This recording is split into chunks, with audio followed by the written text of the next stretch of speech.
Ajude os sussurros do imaginário a crescer. Ama os audiobooks do canal? Que tal apoiar esse projeto e ajudar a trazer ainda mais histórias incríveis para todos? Contribua com qualquer valor via Pix. Escaneie o QR Code na tela e faça parte dessa jornada literária. Seu apoio nos ajuda a produzir mais e melhor. Cada contribuição mantém viva a magia das histórias e fortalece essa comunidade de apaixonados por literatura. Muito obrigado pelo seu apoio. Bem-vindo aos Sussurros do Imaginário. Nosso canal é totalmente dedicado a audiobooks, proporcionando uma experiência imersiva para todos os amantes de boas histórias. Aqui, você pode relaxar e deixar sua imaginação fluir enquanto escuta os melhores títulos literários. Dica especial: para uma experiência ainda mais completa, recomendamos que você acompanhe o audiobook com o livro físico ou e-book. Dessa forma, você poderá desfrutar tanto da narrativa quanto do texto original, unindo os dois mundos. Pedimos desculpas especialmente aos deficientes visuais por quaisquer falhas que possam ocorrer nos audiobooks, como trechos em outras línguas, pequenos erros de narração ou tradução. Isso acontece porque utilizamos narração sintética para manter a produção dos áudios. Queremos ouvir você. Sugira nos comentários livros que gostaria de ver aqui no canal. Não se esqueça de curtir, comentar e se inscrever para ficar por dentro de todas as novidades. Obrigado por estar conosco e bons sussurros.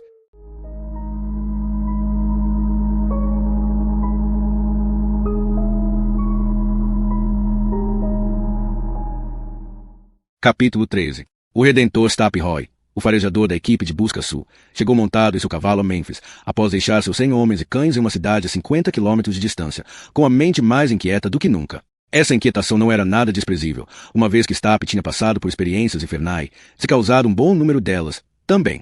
No entanto, ao se aproximar de Kit Town, ele sentia estar chegando ao lugar mais semelhante ao próprio inferno que poderia ser encontrado na Terra.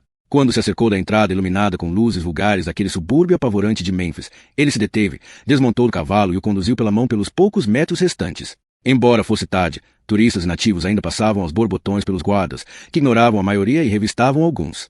Você não pode entrar aqui com ele, falou um dos guardas, gesticulando para o cavalo. Está armado? Até os dentes, pensou Stap. Não quero entrar. Tenho uma carta para Kit das Lebres, disse ele. Nunca ouvi falar. Agora caia fora. Lentamente, observado com atenção pelos guardas, Stap enfiou a mão em seus alforjes e retirou 2 carteiras, uma bem maior do que a outra. Então, estendeu a menor. Essa é para vocês dividirem. A outra é para Kit das Lebres. Passe-as para cá. Eu providenciarei que ele as receba.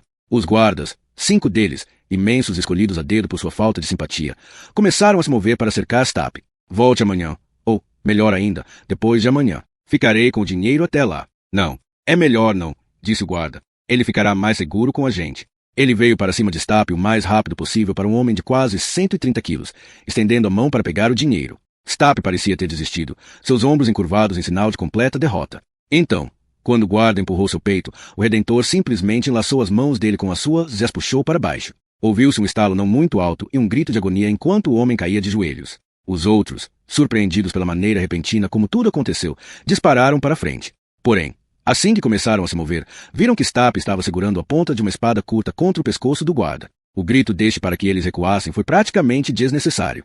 Agora tragam alguma autoridade para cá, e sem demora. Não pretendo ficar neste antro mais do que o necessário.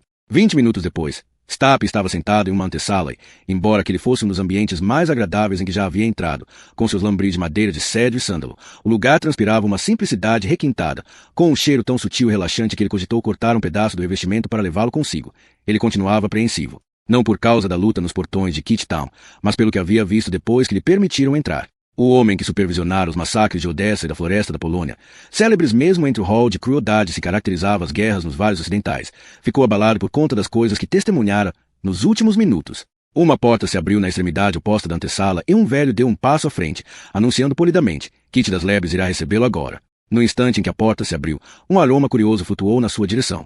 Ele era apenas ligeiramente desagradável e até doce, embora sua doçura arrepiasse os pelos da nuca de Stap. Ele certamente nunca tinha sentido aquele cheiro na vida, mas, ainda assim, algo alertava, prevenindo, deixando inquieto apesar de toda sua coragem. Já profundamente perturbado pelas cenas que testemunhara em Kit Town, ele andou até a porta que o velho fechou às suas costas, permanecendo na antessala. O quarto era escuro, mas iluminado de forma cuidadosa, para que o chão fosse bem visível. Acima da cintura, não se enxergava nada além das formas mais opacas. Havia alguém sentado em uma mesa no centro do aposento, porém, era como se a pessoa fosse feita de sombras. Por favor, Fique à vontade, Redentor. Aquela voz era diferente de qualquer coisa que ele já tivesse ouvido. Não havia crueldade alguma nela, nenhum sibilar de malícia e tampouco ameaça ou intimidação, todos os tons de voz aos quais estava familiarizado. Ela era como o arrulhar de uma pomba, uma nota sussurrada de incrível tristeza, um lamento cavernoso. Era, de longe, a coisa mais terrível que ele havia escutado na vida. O som parecia ressoar no seu estômago como a nota mais grave jamais ouvida do órgão da grande catedral de Kiev. Ele sentiu que iria passar mal. O senhor não parece bem, Redentor, arrulhou a voz.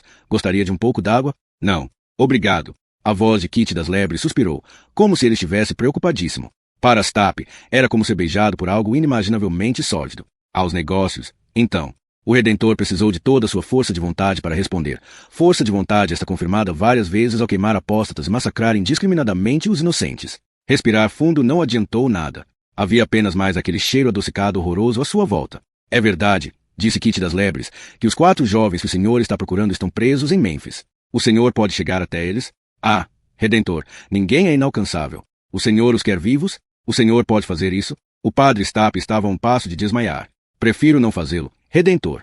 Não é do meu proveito, entende? Então, ele fez um som que poderia ter sido uma risadinha, ou não. A porta se abriu e o velho que o havia convidado a entrar disse: tenha a gentileza de me acompanhar, Redentor, e eu fecharei nosso negócio. 10 minutos depois, e ainda passando mal, o Redentor Roy Stape se recuperava da sua pavorosa entrevista com Kit das Lebres. Sente-se melhor, Redentor? Perguntou o velho. Stape olhou para ele. Que tipo? Não faça perguntas que possam ser consideradas ofensivas, interrompeu o velho. Não é sensato ser afrontoso quanto a esse tipo de coisa neste lugar. O velho respirou fundo. A situação é a seguinte. Você quer que nós tiremos essas 4 pessoas da cidade velha. Isso é possível, mas não o faremos porque seria contrário aos nossos interesses mais preciosos. Então eu estou de saída para informar meu mestre. Ele insiste em receber más notícias imediatamente. Não seja precipitado, Redentor, disse o velho. Mas presteza, menos pressa. Nós ficaremos de olho neles. Em algum momento, terão que deixar a cidade. O senhor será informado. E então, como um gesto de boa vontade, nós os devolveremos aos seus cuidados sem um arranhão. Isso é uma promessa. Quanto tempo? O tempo que for necessário, Redentor. Cumpriremos nossa palavra. Porém, deixe-me esclarecer uma coisa. Se o senhor tentar de alguma forma capturá-lo sozinho, Kit das Lebres interpretará isso como um ataque contra os seus interesses. Ouviu-se uma batida na porta. Entre. Ela se abriu e 2 guardas entraram. Estes homens o escoltarão até os portões de Kit Town. O seu cavalo foi alimentado e dado de beber como um gesto de nossas boas intenções. Adeus. Quando o Redentor Stape saiu do edifício, o ar de Kit Town atingiu como um soco na cara. Quanto barulho! Quanta gente! Sentia-se como um cego cuja primeira visão fosse os arco-íris do inferno, um surdo que recuperasse a audição para ouvir os sons do fim do mundo. Havia bavlês cheio de pondricários e mavlês com seus iaias à mostra, benjamins de galochas gritando. Do amarelo, quem vai querer? Quem vai querer? Burtons com seus trombadinhas nus, traficantes procurando encrenca, titias com seus mancebos cobertos de ruge e oferecendo 2 pelo preço de 1. Huguenotes vendendo seus artigos exóticos para quem desse maior lance e meninos alucinados com línguas compridas caçando pombos em grupos de 2. Fulminando de horror e paralisado de espanto, o Redentor Stape soltou um grito repentino de total aversão e repulsa. Então, para a surpresa dos 2 guardas que o escutavam, ele passou o sebo nas canelas, botando sua alma calcinada para correr até os portões de Kit Town e disparando noite adentro. A 50 quilômetros do último vilarejo sob a proteção da cidade de Mênfis, Idris Puk estava sentado em uma vala sob a chuva. Não havia nada seco que pudesse usar para acender um fogo, e, mesmo que houvesse, seria muito perigoso fazê-lo. Tudo que comera nas últimas 24 horas tinha sido meia batata, e pegajosa de tão podre ainda por cima. Como um homem que havia comandado 3 exércitos, sido os ouvidos de reis e imperadores e tesourado quase uma geração inteira de filhas de nababos e sátrapas, havia chegado a esse ponto. Boa pergunta, mas Idris Puk sabia a resposta. Algumas pessoas podem até abusar da sorte de vez em quando, mas Idris Puk abusava dela diariamente. Ele tinha colhido sem plantar, tomado o braço quando lhe ofereceram a mão, ganhado 6 fortunas, perdido 7. Suas 9 vidas já haviam sido gastas há muito tempo. Sua genialidade como soldado no campo de batalha, no entanto, era inegável. Sua sagacidade, habilidade com as armas, bom senso na política admirados em todo o mundo conhecido, o que quer dizer que, em cada parte dele, havia uma sentença de morte à sua espera, isso sem incluir os lugares em que coisas como julgamentos e sentenças eram consideradas formalidades enfadonhas.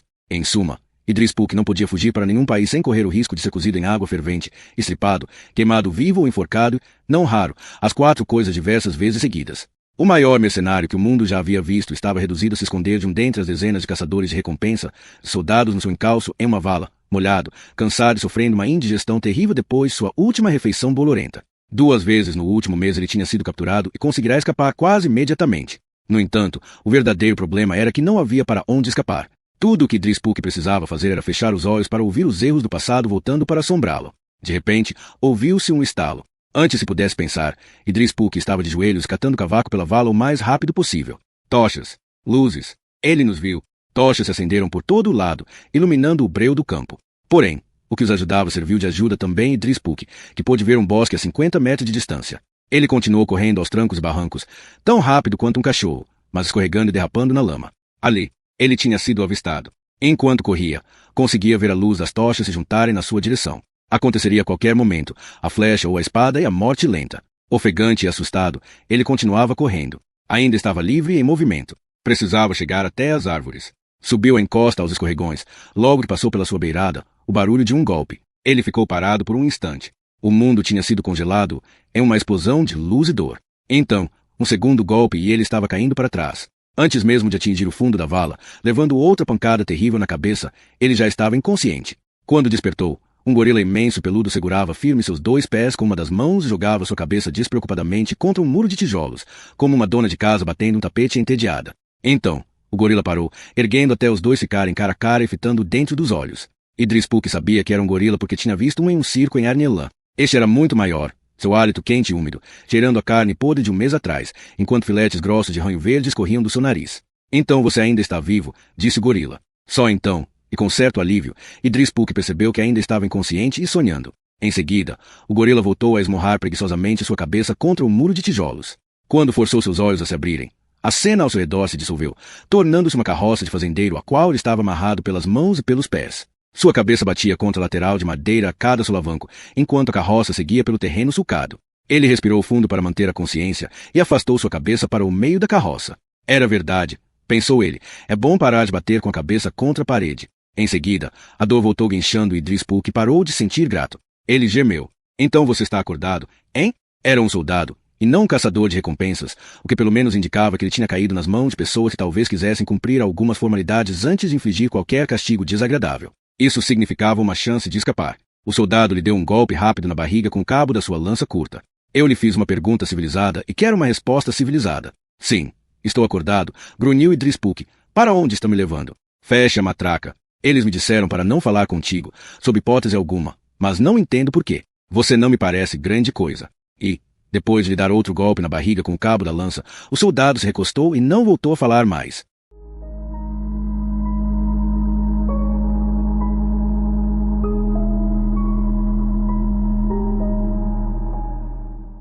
Capítulo 14. O que o Senhor quer que eu faça com eles? Perguntou Alben. Vipond ergueu os olhos de sua mesa e pensou sobre o assunto. Eles me interessam, mas acho que está na hora de pressioná-los um pouco mais. Quero que supervisione um interrogatório sobre os Redentores. Precisamos ter uma ideia melhor do santuário e saber se o que os Redentores estão tramando tem alguma importância para nós. Enquanto isso, coloque os meninos como aprendizes no monte. Solomon não vai gostar disso. Meu Deus do céu, espantou-se Vipond. Ninguém mais quer obedecer ordens? Se ele não gostar, vai ter que engolir. Os soldados do monte são arrogantes, chanceler. Não vai ser fácil para os 3. Sei disso, mas quero que você fique de olho neles. Preciso saber como reagirão ao tratamento que irão receber lá. Não os culpo por mentirem para mim.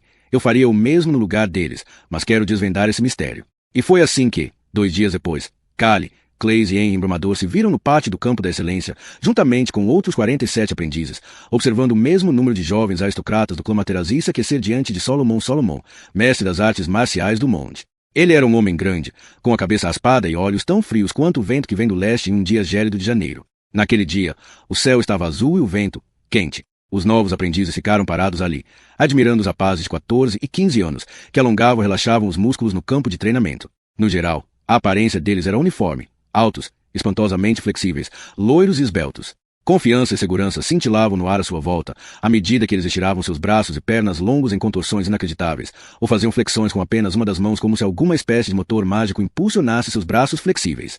47 dos aprendizes os observavam boquiabertos, filhos de mercadores ricos que haviam pagado a Solomon um bom dinheiro para que meros comerciantes tivessem a oportunidade de estar em contato diário com os Materazzi. A recente substituição de 3 deles por aqueles pivetes das terras crestadas havia custado a Solomon mais de $1.000 anuais.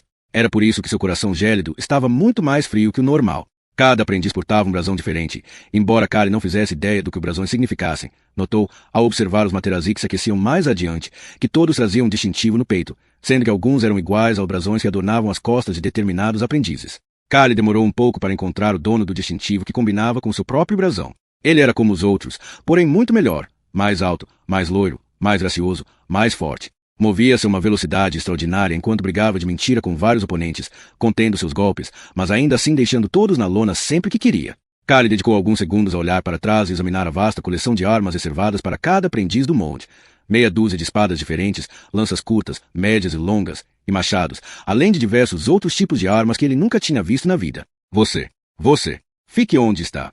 Era Solomon, e estava olhando para Kali. Ele desceu do palanque grosseiro, repleto de bonecos de treinamento, de onde supervisionava o aquecimento e marchou diretamente para Kali, sem desgrudar os olhos dele por um só instante até estar bem na sua frente. No campo, o aquecimento foi interrompido enquanto os jovens Materazzi esperavam para ver o que iria acontecer. Assim que alcançou Kali, Solomon deu-lhe uma bofetada forte no lado da cabeça. Alguns dos membros do monte riram com uma espécie de compaixão desalmada, do mesmo jeito que você riria ao ver um atleta levar um tombo feio em uma corrida ou um boxeador fraco levar um soco que o deixaria inconsciente por horas a fio. Embora Kali tivesse cambaleado, ele não caiu conforme Solomon esperava. E, enquanto voltava para a fila, tampouco protestou ou encarou Solomon com raiva. Kali estava bastante acostumado a gestos arbitrários de violência e ao mau gênio incompreensível dos que estavam em posição de autoridade para cometer qualquer um dos dois erros.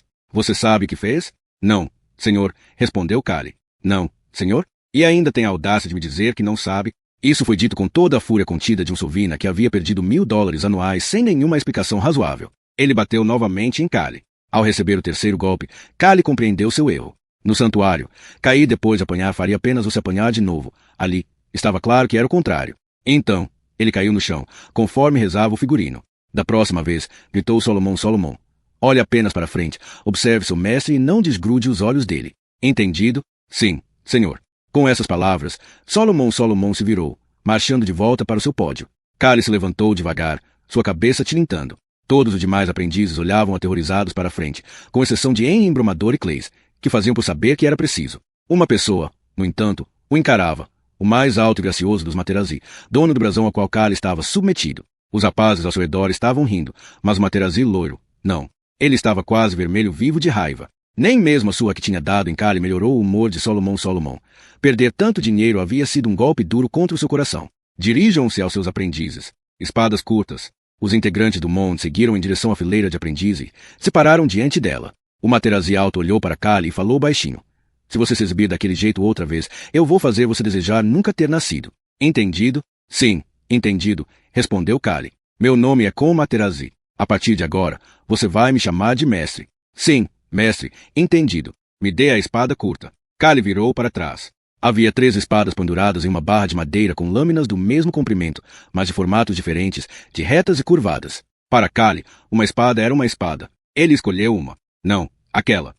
O que foi seguido por um chute na bunda. A outra. Kali estendeu a mão para apanhar a espada ao lado. Levou outro chute. Uma explosão de risadas veio de seus colegas, e de alguns dos aprendizes. A outra, disse com Materazzi. Kali a apanhou, entregando-a para o rapaz sorridente. Ótimo, agora me agradeça por aquele chute instrutivo. Fez um silêncio diante dessas palavras, a expectativa silenciosa de que talvez o aprendiz fosse idiota o bastante para protestar ou, melhor ainda, reagir. Agradeça, repetiu com. Obrigado, mestre, falou Kali, em um tom quase cordial, para o alívio de Henry Embromador e até mesmo de Clays. Excelente, disse com, olhando para os seus colegas. Falta de tutano, gosto disso em um servo. As risadas lisonjeiras foram interrompidas por outra ordem vociferada por Solomon. Durante as 2 horas seguintes, Kali observou, com a cabeça dolorida, o Mon cumprir sua rotina de treinamento. Quando ela terminou, os Materazzi deixaram o campo às risadas para tomar banho e comer. Então, vários homens mais velhos, os treinadores, apareceram para ensinar os aprendizes a usar e cuidar das armas empilhadas atrás deles. Mais tarde, os 3 se sentaram para conversar, Henry Embromador e Clays surpreendentemente mais aborrecidos do que Kali. Meu Deus, falou Clays, e eu achando que tínhamos finalmente dado um pouco de sorte de parar aqui. Ele olhou contrariado para Kali. Você tem um grande talento para irritar as pessoas. Kali, precisou só de... Quanto? 20 minutos para arranjar briga com os 2 maiores brutamontes do grupo, numa coisa que parecia a maior moleza. Kali refletiu sobre aquilo, mas não disse nada. Você quer fugir hoje à noite? Perguntou Henry Embromador. Não, respondeu Kali, ainda pensativo. Preciso de tempo para roubar o máximo que puder. Esperar não me parece uma boa ideia. Pense no que pode acontecer. Vai dar tudo certo. Além do mais, não há motivo para vocês 2 fugirem. Clays tem razão. Vocês deram sorte. Disse Henry. Assim que você sumir, eles vão partir para cima da gente de qualquer maneira. Pode ser que sim, pode ser que não. Talvez Clays esteja certo. Tem alguma coisa em mim que irrita as pessoas. Eu vou com você, disse Henry embrumador. Não, estou dizendo que vou. Fez-se um longo silêncio, finalmente quebrado por Clays. Bem, eu não vou ficar aqui sozinho, disse ele, indo embora de cara amarrada. Talvez, disse Callie, pudéssemos ir embora antes de ele voltar. É melhor a gente se manter junto. Imagino que sim, mas por que ele tem que reclamar tanto? É o jeito dele. Ele não é má pessoa. É mesmo? Perguntou Callie, como se estivesse apenas ligeiramente interessado. Quando você quer partir? Daqui a uma semana. Tem um monte de coisa que vale a pena roubar aqui. Precisamos nos abastecer. É perigoso demais. Vai dar tudo certo. Discordo. Bem, a cabeça e o rabo são meus, então sou eu que decido. Henry embrumador deu de ombros. Então tá. Ele mudou de assunto. O que você acha dos soldados desse tal de Mond? Bem convencidos, não é? Mas fazem bonito, também. Bem, disse Henry embrumador, sorrindo. Bonitos podem até ser. Você acha que Riba vai ficar bem? Por que não ficaria? Era óbvio que Henry embrumador estava genuinamente preocupado. A questão é a seguinte, prosseguiu ele. Ela não é como nós dois. Não aguentaria uma surra, nem nada. Não foi criada para isso. Ela vai ficar bem. Vipon cuidou bem de nós, não cuidou? O que Clays disse é verdade. Se não fosse por mim, vocês estariam sendo tratados a pão de ló aqui. Na verdade, ele não sabia o que era pão de ló, mas tinha ouvido a expressão algumas vezes e gostava dela. Riba sabe se dar bem com as pessoas. Não vai acontecer nada com ela. Por que você não consegue se dar bem com as pessoas? Então, não sei. Apenas tente ficar fora do caminho delas. Se não conseguir, pare de dar a impressão que quer cortar suas gargantas e dá-las de comer para os cachorros. Porém, no dia seguinte, a esperança de Henry embrumador de que as coisas iriam melhorar em relação a Solomon, e como a Terazi não se cumpriu. Solomon arranjou outra desculpa para continuar a sua cruel do dia anterior, mas desta vez no meio do campo, para que todos pudessem ver bem e se sentirem incentivados a também procurar uma razão para fazer o mesmo. Como a Terazi, no entanto, mais sutil do que seu mestre das artes marciais, e sem querer dar a impressão de que estava tão somente imitando, continuou a chutar Callie por qualquer motivo, embora mal colocasse força nos pés. O jovem tinha um talento para a humilhação, tratando Callie como se ele fosse um fardo divertido com o qual ele estava condenado a lidar da melhor forma possível. Com suas pernas longas e flexíveis, e tendo praticado a vida inteira, ele podia atingi-lo na panturrilha, no traseiro ou lhe dar um chute de raspão na orelha, como se usar as mãos em alguém como Callie fosse levá-lo a sério demais. Depois de 4 dias disso, foi o efeito de Con em Callie que começou a preocupar Henry embrumador, mais até do que os maus tratos aos quais Solomon o submetia. Callie estava habituado a uma brutalidade mais extrema do que qualquer coisa que Solomon poderia oferecer. Contudo, ser motivo de gozação, passar ridículo, era algo que eles não conheciam. Henry começou a temer que Callie se sentisse impelido a revidar. Ele me parece mais tranquilo do que nunca, disse Clays, enquanto Henry embrumador se preocupava do seu lado. Tão tranquilo quanto uma casa mal assombrada até o demônio que mora nela acordar. Os dois riram dessa frase tantas vezes repetida pelos redentores. Só mais 2 dias. Vamos convencê-lo a fugir amanhã. Está certo. Como a Terazi continuou fazendo o papel de mestre tolerante de um tolo patético com cada vez mais malícia, e recebendo uma grande admiração de seus amigos por isso. No intervalo entre as surras administradas por Solomon, ele despenteava o cabelo de Callie por conta de algum suposto erro, como se ele fosse um velho animal de estimação sem controle da própria bexiga, mas o qual era impossível não sentir pena. Ele levava incontáveis tapinhas na nuca e golpes de leve na bunda com a parte chata da espada de Con. E, durante todo esse tempo, Callie foi ficando cada vez mais calado. E Con percebia isso, que, enquanto suas não pareciam surtir efeito algum, por mais que Callie se esforçasse para disfarçar, as gozações estavam penetrando aos poucos em sua alma dura como pedra. Como Materazi poderia ser um monstro, mas não era idiota. Os Materazi eram famosos por 2 coisas. A primeira, sua habilidade suprema nas artes marciais, que era acompanhada por uma imensa coragem. A segunda, a extraordinária beleza de suas mulheres, rivalizada apenas pela extraordinária frieza delas. Na verdade, dizia-se que só era possível compreender a disposição dos Materazi a morrer no campo de batalha depois de ser apresentado a uma de suas esposas. Os Materazi eram máquinas de guerra terríveis tanto em termos individuais quanto coletivos. No entanto, se você um dia conhecesse uma de suas mulheres, certamente se depararia com uma condescendência, um orgulho e um desdém sem precedentes. Mas também ficaria perplexo diante da beleza delas, como os Materazi do sexo masculino, disposto a suportar quase tudo por um sorriso ou pelo obséquio de um beijo. Embora os Materazi controlassem com mão de ferro quase 1/3 do mundo conhecido através do seu poderio militar, econômico e político, os conquistados sempre poderiam se consolar com a ideia de que, por maior que fosse sua hegemonia, os Materazi sempre seriam escravos de suas mulheres. Enquanto as surras e gozações continuavam para Callie, todos os 13 acólitos passavam o maior tempo possível roubando. Isso não era especialmente difícil ou perigoso. Os Materazi tinham uma atitude em relação às suas posses que, para os meninos, era bizarra. Eles pareciam querer jogar as coisas fora logo depois de comprá-las. A princípio, Os meninos roubaram objetos que imaginavam ser úteis, um canivete, um amolador, dinheiro largado em cima da cama de seus mestres, geralmente em quantias absurdamente grandes. Então, descobriram que era mais fácil perguntar se eles queriam que tal coisa fosse consertada ou colocada em outro lugar, pois muitas vezes recebiam ordens para simplesmente jogá-las fora. Em 4 dias, eles haviam roubado ou ganhado mais coisas do que poderiam, ou até mesmo sabiam como usar facas, espadas, arco de caça com um defeitinho que Clays arrumou com facilidade, uma pequena chaleira, tigelas, colheres, cordas, barbantes, comidas em conserva das cozinhas, e uma bela quantidade de dinheiro, que seria ainda maior quando eles limpassem os quartos de seus mestres logo antes de fugirem.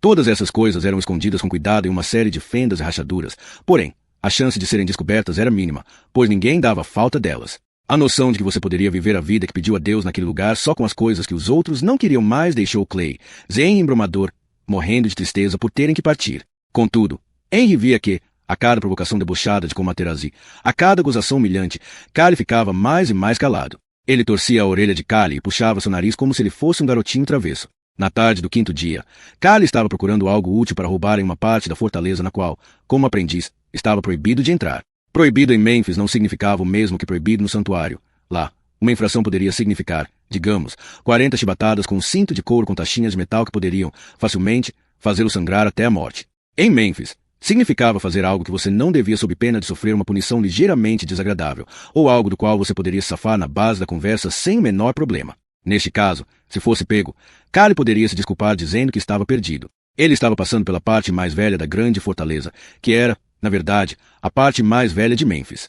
Quase todo aquele muro, com seus aposentos internos atualmente usado como depósito, havia sido demolido e substituído por casas elegantes, com aquelas janelas imensas de que os Materazi tanto gostavam. No entanto, aquela parte antiga de Mênfis era escura, a única iluminação vinda dos corredores localizados nas extremidades dos muros, geralmente separados por 20 metros de distância. Ela havia sido feita para sitiar os inimigos, não para passeios. À medida que Cale subia cautelosamente um lance de degrau de pedra escura, sem nenhum balaustrada ou corrimão que protegesse de despencar mais de 10 metros até as lajotas lá embaixo, ele escutou alguém descendo às pressas em sua direção. Não conseguia enxergar a pessoa por conta de uma curva na escadaria. Porém, fosse quem fosse, estava carregando uma lanterna. Ele recuou para dentro de um vão e torceu para ser ignorado por quem passasse. Os passos rápidos e a luz fraca se aproximaram, em seguida, entraram no seu campo de visão. Ele espremeu as costas contra a parede e a garota não o viu passar correndo. Contudo, a luz era fraca naquele lugar imenso e os degraus assimétricos. Ela fizera a curva rápido demais e, já desequilibrada, prendeu seu salto em uma lajota irregular. Vacilou por um instante até recuperar o equilíbrio, pairando sobre a queda de 10 metros até o chão de pedra dura. Então, a menina soltou um gritinho à medida que a lamparina caía pela beirada e estava prestes a ir junto quando Cale a agarrou pelo braço, puxando-a de volta. Ela soltou um grito de pavor diante daquela surpreendente aparição. Meu Deus! Está tudo bem, disse Cale. Você ia cair. Oh, disse ela, olhando para baixo em direção à lamparina, quebrada, mas com o óleo que se espalhara ainda em chamas. Oh, repetiu ela. Você me assustou. Cale riu. Você tem sorte de estar viva para ainda ficar assustada. Eu teria me virado sozinha. Não, não teria. Ela baixou os olhos para a queda pronunciada e então voltou a encarar Cale na penumbra. Ele era diferente de qualquer menino ou homem que já tivesse visto, com sua altura mediana e cabelos muito negros, mas era a expressão nos seus olhos, envelhecida, sombria e algo mais que não conseguia identificar, que lhe era estranha. De repente, sentiu medo. Tenho que ir, disse ela. Obrigada. E então, começou a descer rapidamente as escadas. Cuidado, disse Cale, tão baixinho que não havia a menor chance de ela ter ouvido. E, então, a menina desapareceu. Cale se sentiu como se tivesse sido atingido por um raio. A garota com a qual havia topado era capaz de mexer até mesmo com a cabeça mais experiente e sábia do mundo. Quando o assunto era mulheres, a dele estava muito longe de ser qualquer uma dessas coisas.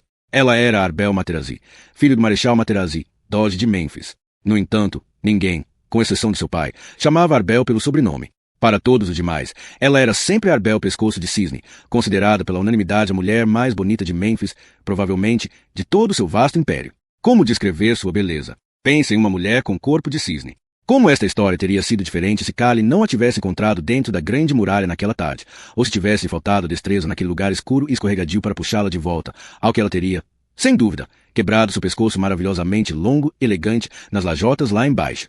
Horas depois, um Cale apaixonado contou aos seus 2 companheiros, um perplexo e o outro ressentido, que havia mudado de ideia quanto a fugir de Mênfis. Obviamente, não explicou o verdadeiro motivo, dizendo-lhes que já havia passado a vida inteira levando suas piores do que as aplicadas por Solomon, e que decidirá simplesmente ignorar as tolices de Comaterazi. Por que deveria se preocupar com as gozações idiotas de um pirralho mimado quando eles tinham tantos bons motivos para ficar ali? Por mais intrigados que estivessem, Henry Embrumador e Clays não tinham motivo para duvidar dele. Ainda assim, Henry duvidou. Você acreditou nele? Perguntou mais tarde, quando se viu sozinho com Clays. Por que eu deveria me preocupar com isso? Por mim tudo bem se ele quiser ficar. Só não gosto de vê-lo agindo como Deus Todo-Poderoso o tempo todo. Durante os próximos dias, Henry Embrumador observou as surras e as gozações continuarem. Como sempre, eram as humilhações que mais o preocupavam. Comaterazi poderia ser um pirralho mimado, porém, também era um lutador de artes marciais de habilidade inigualável. Somente os mais velhos e experientes soldados do clã Materazzi conseguiam derrotá-lo nas lutas dolorosamente realistas que aconteciam todas as sextas-feiras, se duravam o dia inteiro. E mesmo essas derrotas contra soldados mortais implacáveis se tornavam cada vez mais raras com o passar das semanas. Basta dizer que ele era um Materazzi de renome, e por um bom motivo. Não foi surpresa alguma que ele tivesse recebido, na última semana do seu treinamento formal, um prêmio raramente concedido a um soldado que entrasse para o exército dos Materazzi, a Forza, ou Espada de Danzig, popularmente conhecida como a Lâmina. Feita por Marty Bacon, o grande ferreiro, 100 anos atrás, era uma arma forjada com um aço de força e flexibilidade únicas, um segredo lamentavelmente perdido quando Bacon se matou por uma jovem aristocrata Materazzi que não amava. Peter Materazzi, então Doge de Memphis, para que ele forjara a espada, ficou inconsolável ao saber da sua morte e passou o resto da vida se recusando a crer que um homem do gênio de Bacon tivesse se matado por um motivo desses. Uma garota, exclamou ele, incrédulo. Eu teria lhe dado minha esposa se ele tivesse me pedido. Dada a reputação de frieza das mulheres do clã Materazzi, até hoje não se sabe se essa oferta teria sido cumprida. Seja como for, ficar responsável por a lâmina era uma honra extraordinária para Com, honra esta que não era conferida há mais de 20 anos. A cerimônia de entrega e o desfile que se seguiu foram tão esplêndidos quanto se possa imaginar. Vastas multidões, chapéus agitados no ar, vivas, música, pompa e circunstância e tudo mais. O monte estava alinhado em frente aos seus predecessores, quase 5.000 cabeças ao todo. Estes não deveriam ser confundidos com meros soldados. Tratava-se de uma elite blindada, a mais bem treinada e equipada do mundo, composta apenas de membros do alto escalão e de berço aristocrático. E, no centro disso tudo, Com Materazzi, com seus 16 anos e 1,82 metros de altura, loiro, musculoso, esguio e belo, aquele que era observado por todos os observadores, o centro das atenções, o queridinho das multidões, o orgulho dos Materazzi. Como ele estava cheio de si ao aceitar os vivas e aplausos no momento em que a lâmina lhe foi entregue. Quando a ergueu bem alto sobre a cabeça, o alarido foi tão grande que parecia o fim do mundo. Henry Embrumador aplaudiu para não chamar atenção para si. Clays expressou seu desagrado com entusiasmo, exagerando nos aplausos e comemorando escandalosamente, como se fosse seu irmão gêmeo. Porém, apesar de uma cotovelada de Clays e de um pedido sussurrado de Henry Embrumador, Cale ficou observando impassível, uma reação que não passou despercebida pelo seu mestre, por mais que ele se sentisse como se tivesse sido atingido por um raio divino. Uma vez que já contava com uma opinião bastante lisonjeira de si mesmo, o que era reforçada pelo seu séquito de entusiastas bajuladores, o senso de superioridade de Com alcançou proporções vertiginosas. Mesmo 2 horas depois, com a multidão já dispersada e de volta à reclusão da grande fortaleza, seu cérebro ainda zumbia como uma colmeia de abelhas em polvorosa. Ainda assim, quando os elogios e a adoração dos seus amigos da nata da sociedade dos Materazzi começaram a minguar, ele retornou bastante ao mundo real para se lembrar do insulto calculado que Cale lhe ofertara, recusando-se até mesmo a aplaudir seu triunfo. Esse gesto espetacular de insubordinação não deveria ser tolerado, de modo que ele mandou um de seus servos convocar seu aprendiz imediatamente. O servo demorou um pouco para encontrá-lo, principalmente porque, ao chegar ao dormitório dos aprendizes, ele teve a infelicidade de perguntar a Henry Embrumador onde Cale estava. Já havia algum tempo que seu talento para evasivas não era requisitado, porém, quando Henry se viu diante de uma pergunta direta, sua natureza esquiva voltou à tona. Cale, disse ele, como se nem mesmo soubesse o que aquilo significava. O novo aprendiz do Lord Com Materazzi. Lord quem? Ele tem cabelo preto. É mais ou menos deste tamanho. O servo, percebendo que estava lidando com um idiota, ergueu a mão a mais ou menos 1,70 metros de altura. Está sempre com cara de coitado. Ah, você quer dizer, Clays? Ele está lá embaixo, na cozinha. Talvez, pensou o servo, ele estivesse procurando por Clays. Achava que Com Materazzi tinha falado Cale, mas bem que podia ter sido Clays. Porém, levando-se em conta o humor de seu mestre, a ideia de voltar para perguntar não lhe agradava muito. Infelizmente, no entanto, Cale entrou no dormitório na esperança de conseguir tirar um cochilo e o plano de Henry Embrumador de fazer o servo andar metade do caminho até o santuário em sua busca não deu em nada. É aquele ali, falou o servo para Henry Embrumador. Aquele não é o Clays, respondeu Henry Embrumador, triunfante. Aquele é o Cale. Quando Cale chegou ao jardim de verão, a multidão em volta de Com havia rareado e desaparecido. Entretanto, uma última visita, e de longe a mais importante aos olhos do jovem Materazzi, finalmente chegará. Arbel Pescoço de Cisne. Criado para tratar os homens com um desdém quebrado apenas pela condescendência, Arbel tinha certa dificuldade em fingir ter algum tipo de interesse pessoal em Com que fosse além, a melhor das hipóteses, da indiferença.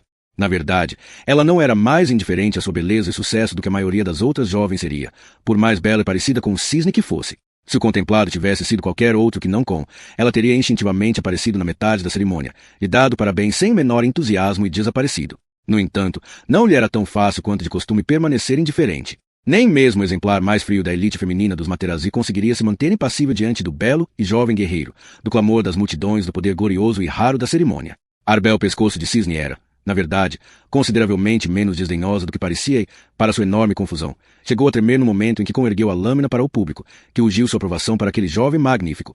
Consequentemente, seu talento para transparecer um completo desdém pelos jovens do sexo masculino, por mais magníficos que fossem, a havia abandonado e sua indecisão levado a chegar muito atrasada e até a ruborizar, mas não a ponto de comperceber, ao cumprimentá-lo por sua grande conquista.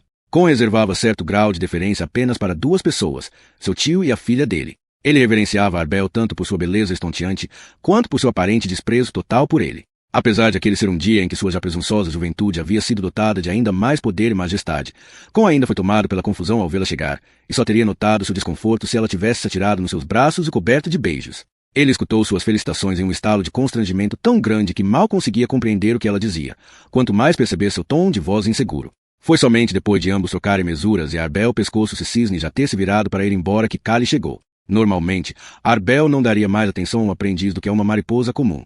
Porém, estando já um pouco abalada, ela foi atirada em uma confusão ainda mais profunda ao encontrar repentinamente o menino estranho que, poucos dias antes, a havia salvado de cair das escadas na velha muralha. Em meio a tanta tensão, o rosto de Arbel se congelou em uma expressão totalmente vazia. Somente os maiores e mais experientes amantes da história, o lendário Nathan Jog, talvez, ou o famoso Nicholas Panic, teriam enxergado a jovem polvorosa que se escondia por trás de uma expressão como aquela. O pobre Kali, obviamente, estava muito aquém de qualquer um desses grandes amantes e viu apenas o que temia ver. Para ele, sua expressão transmitia apenas uma afronta gélida. Ele salvara sua vida e se apaixonara, e ela nem ao menos o reconheceu. Mesmo em seu estado de profunda confusão, Arbel Pescoço de Cisne saiu daquele encontro inesperado com elegância suficiente. Ela simplesmente deu meia volta e começou a cruzar os cerca de 100 metros que a separavam do portão do outro lado do jardim. Àquela altura, havia apenas 7 pessoas no jardim além dessas 3. 4 dos amigos mais íntimos de Com Materazzi e 3 guardas entediados, vestindo a armadura cerimoniais completa, se carregando 3 vezes mais armas do que levariam para uma batalha de verdade. E havia também um espião, Henry Embrumador, preocupado com o amigo, tinha subido até o telhado que dava vista para o jardim e observava a cena detrás de uma chaminé. Então, Com Materazzi se voltou para o seu aprendiz. No entanto, o que quer que pretendesse fazer foi ofuscado por um de seus amigos que, embriagado, achou que divertiria a todos copiando o hábito de constratar Kali como se ele fosse um miolo mole. Ele estendeu a mão e deu-lhe 2 tapinhas de leve no rosto. Os demais, com exceção de Com, começaram a rir tão alto que Arbel Pescoço de Cisne olhou para trás e viu um terceiro tapa de brincadeira. Ela ficou horrorizada com o que viu, porém, Kali enxergava apenas mais provas do seu desdém em sua expressão. Foi no 4º tapa que, não seria exagero dizer, o próprio mundo mudou. Aparentemente sem nenhum grande esforço, Kali apanhou o pulso do rapaz com a mão esquerda e seu antebraço com a direita, então os torceu. Ouviu-se um estalo alto e um grito de agonia. Kali continuou fazendo seu movimento aparentemente lento, agarrando o adolescente aos gritos pelo ombro. O atirou para cima de um Com surpreso, derrubando no chão. Kali deu um passo para trás, encaixou o punho direito na mão esquerda e acertou o rosto do Materazzi mais próximo com o ombro.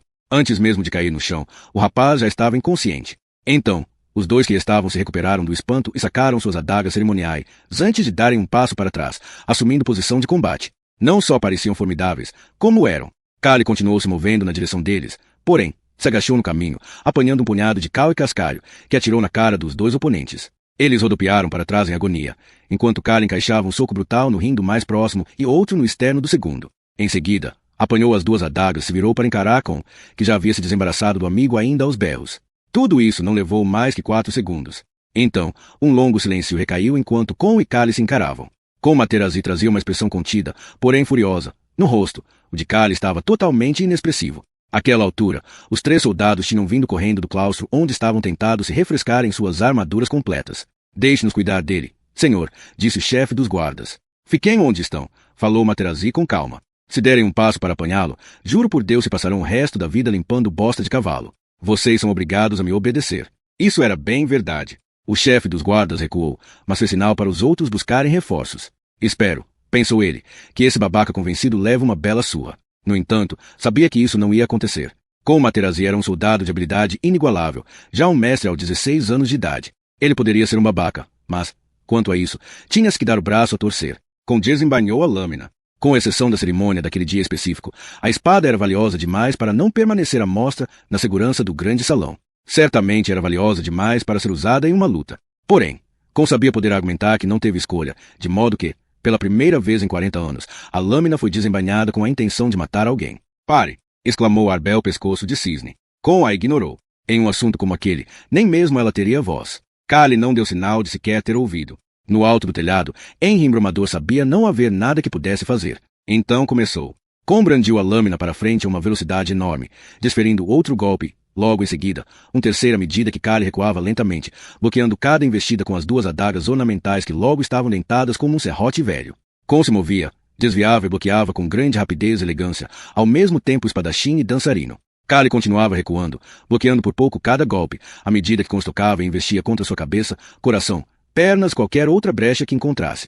E tudo isso se dava em silêncio, exceto pela música estranha do choque da quase melodiosa lâmina contra as adagas da resposta surda destas. Con Materazzi continuava avançando, enquanto Kali se defendia ao bloquear um golpe alto aqui, outro acolá, sempre se movendo para trás. Por fim, Con o encurralou contra a parede e já não havia mais como recuar. Com seu oponente sem saída, Con se afastou um passo, impossibilitando Kali de se mover para ambos os lados. Você luta como um cachorro de rua, disse ele para Kali. A expressão de Kali, no entanto, vazia e sem emoção, não mudou. Era como se não tivesse ouvido. Con se deslocou de um lado para outro e deu alguns passos elegantes, sinalizando aos que observavam que estava se preparando para matar. Seu coração se avolumou no peito, chocado pelo êxtase de compreender que jamais seria o mesmo novamente. Nesse momento, outros 20 soldados, alguns arqueiros inclusive, já haviam vindo até o jardim e sido organizados pelo chefe da guarda em um semicírculo a poucos metros da luta. Ele conseguia ver, assim como todos os demais, como aquilo iria acabar. Apesar das ordens de Con, o chefe da guarda sabia muito bem que haveria problema se eles ferisse de alguma forma. Ele sentiu pena sincera do menino encurralado contra a parede enquanto Con erguia sua espada para o golpe de misericórdia. Porém, Con manteve a espada suspensa no ar, esperando, à procura do medo nos olhos de Kali. Contudo, sua expressão não mudou em nenhum instante, continuando vazia e distante, como se já não houvesse alma dentro dele. Ande logo com isso, seu merdinha, pensou o sargento. Então, Con desferiu o golpe. É impossível precisar a rapidez com que a lâmina cortou o ar. Um relâmpago seria vagaroso em comparação. Kali não bloqueou o ataque desta vez. Simplesmente se moveu, de forma quase imperceptível, para um lado. A espada errou o alvo, mas apenas pela distância de uma asa de mosquito. Em seguida, outro golpe em falso. E, por fim, uma estocada da qual Kali se desviou, embora tivesse sido rápida como o bote de uma cobra. Então, pela primeira vez, Kali desferiu um golpe. Con o evitou, mas por pouco. Uma sucessão de ataques começou a empurrá-lo para trás, até os dois estarem de volta ao local onde a luta havia começado. Con respirava pesado, o medo crescente fazendo Arfar cada vez mais forte, seu corpo desacostumado ao terror e à presença da morte rebelandosa contra sua imensa habilidade e os anos de treinamento, seus nervos desgastados e suas entranhas dissolvidas. Então, Kali se deteve. Ele se afastou e, fora do raio de ataque, olhou com um dos pés à cabeça. Após um intervalo de 1 ou 2 segundos, Con desesperado desferiu outro golpe, a lâmina sibilando enquanto cortava o ar. Kali, no entanto, se moveu antes mesmo de o golpe começar, bloqueando a lâmina com uma adaga e enterrando a outra bem fundo no ombro de seu oponente. Com um grito de dor e surpresa, Con largou a espada à medida que Kali girava seu corpo e o segurava pelo pescoço com o antebraço, apontando a adaga restante contra a barriga do adversário. Fique quieto, sussurrou ele baixinho no ouvido de Con, dirigindo-se em voz alta aos soldados que se aproximavam para impedi-lo. Parados, ou eu rasgo esse escrotinho no meio. Então, deu uma pancada forte na barriga de Con para mostrar que estava falando sério. O chefe da guarda, já aterrorizado, ordenou que seus homens parassem. Durante todo esse tempo, Kali apertava com cada vez mais força pelo pescoço, para ele não poder respirar. Novamente, sussurrou no seu ouvido. Antes de partir, mestre, leve isso com você. Lutar não é uma arte. Depois de ouvir essas palavras, Con perdeu a consciência, pendendo frouxo do braço de Kali, que já aliviava a pressão em volta do seu pescoço. Ele ainda está vivo, sargento, mas não vai continuar se você bancar o corajoso. Vou apanhar a espada, então comporte-se. Sustentando o peso considerável de Con, Kali se abaixou devagar e estendeu a mão para apanhar a lâmina. Depois de pegá-la, levantou-se de volta sem desgrudar os olhos dos soldados. Mais deles chegavam pelos portões externos, até somarem quase uma centena. Para onde você vai, filho? Perguntou o sargento. Sabe de uma coisa, respondeu Kali. Ainda não tinha pensado nisso. Foi então que Henry Embrumador gritou de cima do telhado. Se você prometer que não vai feri-lo, ele libertará Con. Surpreendidos, os soldados reagiram a essa primeira tentativa de negociação com 3 flechas na direção de Henry, que se abaixou, sumindo de vista. Parem! Gritou o sargento. O próximo que se mover sem ordens minhas vai levar 50 chibatadas. Se passar um ano limpando as latrinas. Ele se voltou para Kali. Que tal, filho? Liberte-o, ninguém irá feri-lo. E depois? Não posso dizer. Farei o possível. Contarei a eles que aqueles meninos estavam perturbando você. Agora, se eles vão ouvir, que escolha você tem? Cale. Faça o que ele diz. Gritou em embromador de cima do telhado, desta vez tomando cuidado de mostrar apenas a cabeça por sobre a beirada. Cale aguardou um instante, embora estivesse perfeitamente claro o que ele deveria fazer. Afastando a lâmina do pescoço de Con, ele olhou ao seu redor, procurando lugar para colocá-la. Teve sorte. À distância de 2 passos para trás, que ele deu com extrema cautela, havia um pedaço antigo do muro logo abaixo da altura do seu joelho, onde 2 pedras fundamentais enormes se encontravam. Ele enfiou a lâmina entre as 2 pedras a uma profundidade de 25 centímetros. O que você está fazendo, menino? Falou o sargento.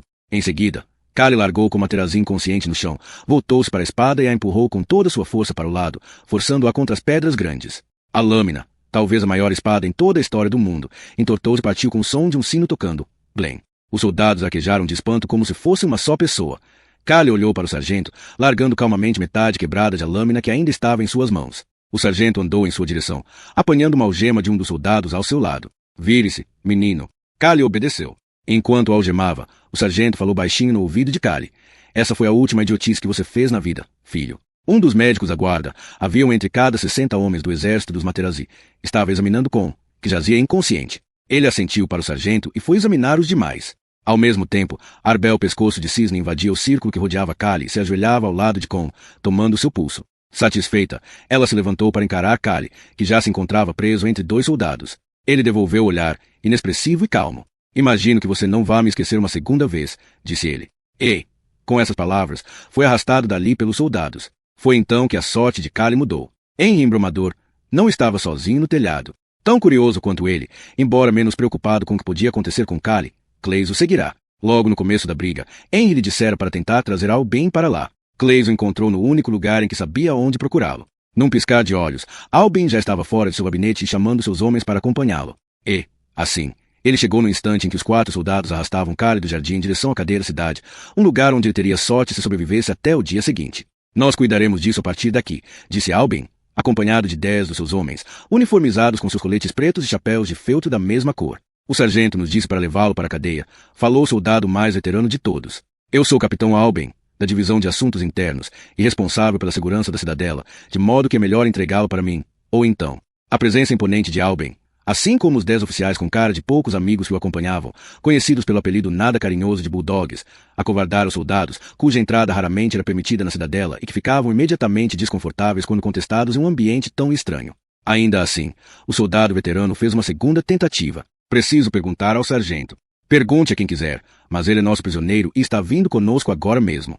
Com essas palavras, Albin mandou seus homens avançarem com um gesto da cabeça, ao que os soldados em desvantagem deixaram Cale ser apanhado com hesitação. O soldado veterano assentiu para um dos outros, que atravessou de volta o jardim para buscar ajuda. Porém, àquela altura o bulldog já haviam apanhado Cale, erguendo do chão, começado a seguir caminho pelo labirinto de becos que serpeavam por toda a cidadela. Quando o reforço chegou, eles já haviam desaparecido. 10 minutos depois, Cale estava em uma das celas particulares de Vipond e um carcereiro trabalhava nas algemas que prendiam suas mãos. Em 20 minutos, ele estava livre parado no meio do cubículo mal iluminado, enquanto a porta era fechada às suas costas. Havia outra cela ao lado da sua, separada em parte por um muro e em parte por barras. Cale se sentou e começou a refletir sobre o que tinha feito. Não eram pensamentos felizes. Porém, poucos minutos depois, eles foram interrompidos por uma voz vinda da cela à direita. Tem um cigarro?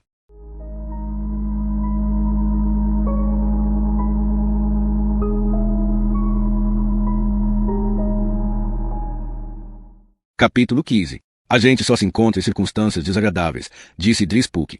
Talvez devêssemos mudar de vida. Fale por você, vovô. Cale se sentou no catre de madeira e fingiu ignorar seu companheiro de prisão. Era o cúmulo do acaso reencontrar Drispuk. Que coincidência é isso, disse o outro. Pode-se dizer que sim. E não é? Fez-se um silêncio. O que o traz aqui? Cale pensou antes de responder. Eu entrei numa briga. Entrar numa briga não o faria acabar na prisão particular de Vipond. Com quem você estava brigando? Novamente, Cale pensou sobre a sua resposta. Mas, que diferença fazia? Com Materazzi. E Drispuk gargalhou. Porém, o fascínio e a admiração estavam claros naquela risada, de modo que, por mais que tentasse, Cale mal conseguiu resistir à bajulação. Meu Deus, o Pentelinhos Dourados em pessoa. Pelo que ouvi falar, você tem sorte de estar vivo. A sorte é toda dele. Deve estar acordando agora, e com uma bela dor de cabeça. Você é cheio de surpresas, não é? Ele ficou calado por um instante. Ainda assim, nada disso explica sua presença aqui. O que essa história tem a ver com Vipond? Talvez seja por causa da espada. Que espada? A espada de Con-Materazzi. A espada não era exatamente dele. Como assim? Na verdade, é a do Marechal Materazzi, a que eles chamam de a lâmina. Desta vez, o silêncio foi muito mais profundo. Depois que larguei Con no chão, eu enfiei a espada no meio de duas pedras e quebrei. O silêncio que vinha de Drispuk era grave e frio. Um ato de vandalismo particularmente estúpido. Aquela espada era uma obra de arte. Não tive muito tempo para admirá-la, enquanto contentava me cortar em dois com ela. Mas a briga já tinha acabado, você mesmo disse. A verdade era que Kali vinha se arrependendo do seu gesto impulsivo desde o instante em que quebrara a espada. Quer meu conselho? Não. Vou dá-lo de qualquer maneira. Se você for matar alguém, então mate. Se for deixar a pessoa viver, deixe-a viver. Mas não faça disso um bicho de 7 cabeças. Kali deu as costas para Drispuk e se deitou. Enquanto estiver dormindo, sonhe no seguinte. Tudo o que você fez, especialmente ter quebrado a espada, significa que deveria estar nas mãos do Doge. Nada disso explica a sua presença aqui. Meia hora depois, um Kali insone foi perturbado pelo som da porta da sua cela sendo destrancada. Ele se sentou e viu Alben e Vipond entrando. Vipond encarou cheio de ódio. Boa noite, Lord Vipond, falou alegremente Drispuk. Cale a boca, Drispuk, respondeu Vipond, ainda encarando Kali. Agora me diga exatamente o que aconteceu. Eu quero toda a verdade, ou juro por Deus que o entrego para o Doge neste minuto. Ei! Quando terminar, me conte exatamente quem é você e como pode ter conseguido derrotar Con-Materazzi e seus amigos com tanta facilidade. Estou falando sério. A verdade, ou eu lavo minhas mãos quanto você mais rápido do que um aspargo leva para cozinhar. Kali obviamente não sabia o que era um aspargo. A única dificuldade seria decidir o quanto teria que contar a Vipond para persuadi-lo de que ele estava sendo totalmente sincero. Eu perdi a cabeça. É isso que as pessoas fazem o tempo todo, não é? Por que você quebrou a espada? Kali pareceu constrangido. Foi idiotice minha. Aconteceu no calor de uma briga. Eu sinto muito, e vou dizer isso ao Doge. Alben riu. Ah, se você sente muito, então tudo bem. Onde você aprendeu a lutar tão bem? Perguntou Vipond. No santuário. Minha vida inteira, 12 horas por dia, 6 dias por semana. Você está me dizendo que Henry e Clays conseguem lutar daquele jeito? Não. Quero dizer, eles são treinados para lutar, mas Clays é um especialista. Em quê? Em lanças e no arco e flecha. E Henry? Logística, cartografia, espionagem. Isso era verdade, mas não toda ela. Então nenhum dos dois poderia ter feito o que você fez hoje. Não. Já lhe disse. Existem outros com a mesma habilidade que você no santuário? Não. O que faz de você tão especial? Perguntou Vipond. Kali ficou um instante calado para dar a impressão de que estava relutante em responder. Quando eu tinha 9 anos de idade, já era bom de luta, mas não como agora. Então o que aconteceu? Eu estava treinando combate com um garoto muito mais velho. Valia tudo, arma de verdade, mas com as pontas e os gumes cegos. Eu me saí melhor do que ele, que acabou no chão, mas banquei convencido e ele conseguiu me derrubar também. Então ele me bateu no lado da cabeça com uma pedra. E foi isso. Os redentores o arrancaram de cima de mim, e só por isso ele não arrancou meus miolos na base da pedrada. Acordei dali a 2 semanas, outras 2 depois, eu estava de volta ao normal, com exceção de um amassado no crânio. Ele ergueu a mão e apontou com o dedo o lado direito da cabeça em direção à nuca. Então se deteve novamente, como se relutasse em prosseguir. Mas você não era mais como antes? Não. A princípio, não conseguia mais lutar tão bem. Meu timing estava todo errado, mas, depois de um tempo, me acostumei ao que quer tenha acontecido quando ele abriu meu crânio. Ao que você se acostumou? Perguntou Alben. Sempre que você dá um golpe, significa que já decidiu onde vai atingir seu adversário. E sempre se entrega de algum jeito. O lugar para onde você está olhando, o movimento do seu corpo, a maneira como se dobra para não perder o equilíbrio ao atacar. Tudo isso revela ao adversário onde você pretende atingi-lo. Se ele interpretar mal esses sinais, vai levar o golpe, mas, se os interpretar corretamente, consegue bloqueá-lo e evitar ser atingido. Qualquer lutador, qualquer esportista, sabe disso, disse Alben. Um bom soldado, ou um bom jogador de bola, consegue disfarçar um golpe ou um lançamento. Eles não conseguiriam disfarçar de mim, independentemente do que fizessem. Pelo menos não agora. Eu consigo antecipar qualquer movimento que uma pessoa pretenda fazer. Você pode nos mostrar? Perguntou Vipond. Sem machucar ninguém, quero dizer. Peça que o capitão Alben coloque sua mão atrás das costas. Alben pareceu desconfortável diante daquilo, o que não passou despercebido a Drispuk, que até então observava calado. Eu não confiaria nele se fosse você, meu querido capitão. Cale a boca, Drispuk. Alben cravou os olhos em Kali, colocando lentamente as mãos atrás das costas. Tudo o que o senhor precisa fazer é decidir qual mão apontar para mim o mais rápido que puder. Pode fazer tudo o que quiser para me enganar, fingir que vai atacar, mexer o corpo, tentar me levar a escolher o lado errado. O senhor decide. Antes de Kali terminar a frase, Alben atirou a mão esquerda na sua direção, apenas para ver o menino apanhá-la na sua mão direita, tão delicadamente quanto se fosse uma bola atirada por um bebê desajeitado. Por mais que ele se esforçasse, o mesmo aconteceu outras 6 vezes. Minha vez, falou Kali quando um Alben irritado, mas também impressionadíssimo, desistiu. Kali colocou a mão atrás das costas, e eles repetiram o processo ao contrário. O menino atirou o braço para a frente 6 vezes, e 6 vezes Albin escolheu o lado errado. Consigo ver o que vai fazer, disse Kali, no instante em que você começa a se movimentar. Isso se dá apenas uma fração de segundos antes de eu ser atingido, mas é sempre o suficiente. Ninguém consegue ver o que estou prestes a fazer, por mais ágeis e experientes que sejam. E é só por isso? Perguntou Albin. Por que você levou uma pancada na cabeça? Não, respondeu Kali, irritado sem saber ao certo por quê. Fui treinado minha vida inteira para fazer uma coisa só. Poderia ter derrotado com Materazzi de qualquer forma, por melhor que ele seja, mas não com tanta facilidade e não outros 4 ao mesmo tempo. Então não, capitão, não é só por isso. Como os Redentores reagiram quando perceberam o que tinha acontecido? Kali soltou um grunhido, uma espécie de risada que não indicava divertimento algum. Não os Redentores, mas um Redentor, Bosco, o Lorde da Guerra, responsável por todo o treinamento nas marciais. Marciais? Como as nossas artes marciais. Kali riu, achando graça de verdade desta vez. Não existe arte nenhuma no que nós fazemos. Pergunte a Materazzi e seus amigos. Vipond ignorou o gracejo. Esse Bosco, o que ele fez quando descobriu o resultado da sua lesão? Ele passou meses me testando, mas desta vez contra meninos muito mais velhos e fortes. Chegou a trazer 5 veteranos, que haviam lutado nas guerras dos vales ocidentais, e estavam sentenciados à morte, segundo ele. Kali se deteve. E o que aconteceu? Ele me colocou para lutar com eles 4 dias seguidos. Mate ou morra. Era o que ele dizia para nós dois. Então, depois do 4º dia, ele parou. Por quê? Já havia visto bastante para não ter mais dúvidas quanto a mim. Uma 5ª vez seria um risco desnecessário. Ele abriu um sorriso nada amigável. Afinal de contas, uma luta é sempre imprevisível, não é mesmo? Sempre tem uma chance, um golpe de sorte. E depois ele tentou me reproduzir. Como assim? Ele passou dias medindo lesão na minha cabeça e comparando-a a alguns crânios que havia apanhado nos cemitérios. Daí fez um modelo de argila. Então, ficou 6 meses tentando repetir o ocorrido. Não estou entendendo. Como? Ele escolheu 12 acólitos à mesma idade e altura do que eu e os amarrou, acertando a cabeça deles com um cinzel feito sob medida, no formato da minha lesão. Pegou o martelo e os golpeou no mesmo ponto do crânio. Às vezes com mais força, depois mais de leve, então mais de leve ainda. Ninguém falou nada por um instante. O que aconteceu? Perguntou Vipond baixinho. O que aconteceu foi que metade deles morreu quase na hora e o resto, bem, eles não eram os mesmos depois. Daí ninguém mais os viu novamente. Foram levados para algum outro lugar? Pode-se dizer que sim. Então, Bosco começou a me treinar pessoalmente. Nunca tinha feito isso antes. Às vezes, me fazia treinar 10 horas seguidas por dia, procurando alguma fraqueza, tirando meu couro quando eu errava e depois me corrigindo. Então, ele desapareceu por 6 meses. Quando voltou, trouxe 7 redentores que disse serem os melhores no que faziam. Que era? Matar pessoas, basicamente. Pessoas com armaduras, sem armaduras, com espadas, com bastões, desarmadas. Como organizar chacinas, Kali fez uma pausa. De prisioneiros? Não só de prisioneiros, de qualquer tipo de gente. 2 deles eram como se fossem generais. Um se encarregava da parte tática, batalhas, retiradas, grandes manobras militares. O outro cuidava das atividades de guerrilha, pequenos grupos combatendo em território inimigo, assassinatos, como aterrorizar os nativos para que eles ajudem você, e não o inimigo. E para que servia tudo isso? Bem, eu nunca fui idiota a ponto de perguntar. Tinha a ver com as guerras dos redentores no Ocidente? Já lhe disse, eu não perguntei. Você deve ter formado uma opinião. Formado uma opinião? Sim. De que tinha algo a ver com as guerras no Ocidente. Formado uma opinião? Sim. De que tinha algo a ver com as guerras no Ocidente.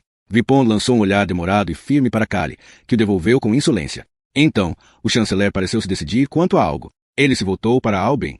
Traga os outros 2 para minha casa o mais rápido possível. Albin fez sinal para o carcereiro e eles foram embora. Kali se sentou em sua cama e Drispuk se aproximou das barras. Vida interessante a sua, falou ele para Kali. Você deveria escrever um livro.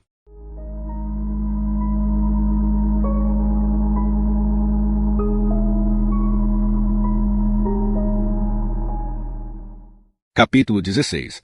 Assim que Lord Vipond terminou de falar com o embrumador Clays, ele foi até o palácio do Marechal Materazzi, o Doge de Memphis. O Doge tinha muitos conselheiros, pois era um homem que adorava se consultar e discutir os assuntos de forma minuciosa e demorada. O fato de ele raramente aceitar conselhos era apenas uma daquelas peculiaridades que muitas vezes afligem os que herdam posições de imenso poder. A única exceção a esta regra de falar sem ouvir era reservada ao Lord Vipond.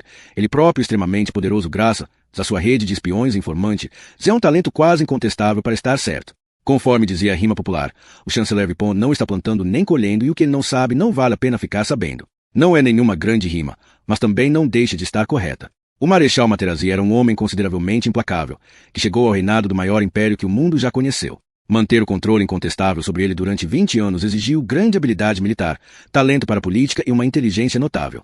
No entanto, embora tenha tido Vipon como conselheiro durante quase todo esse tempo, o Doge jamais conseguiu entender como o chanceler se tornou quase tão poderoso quanto ele.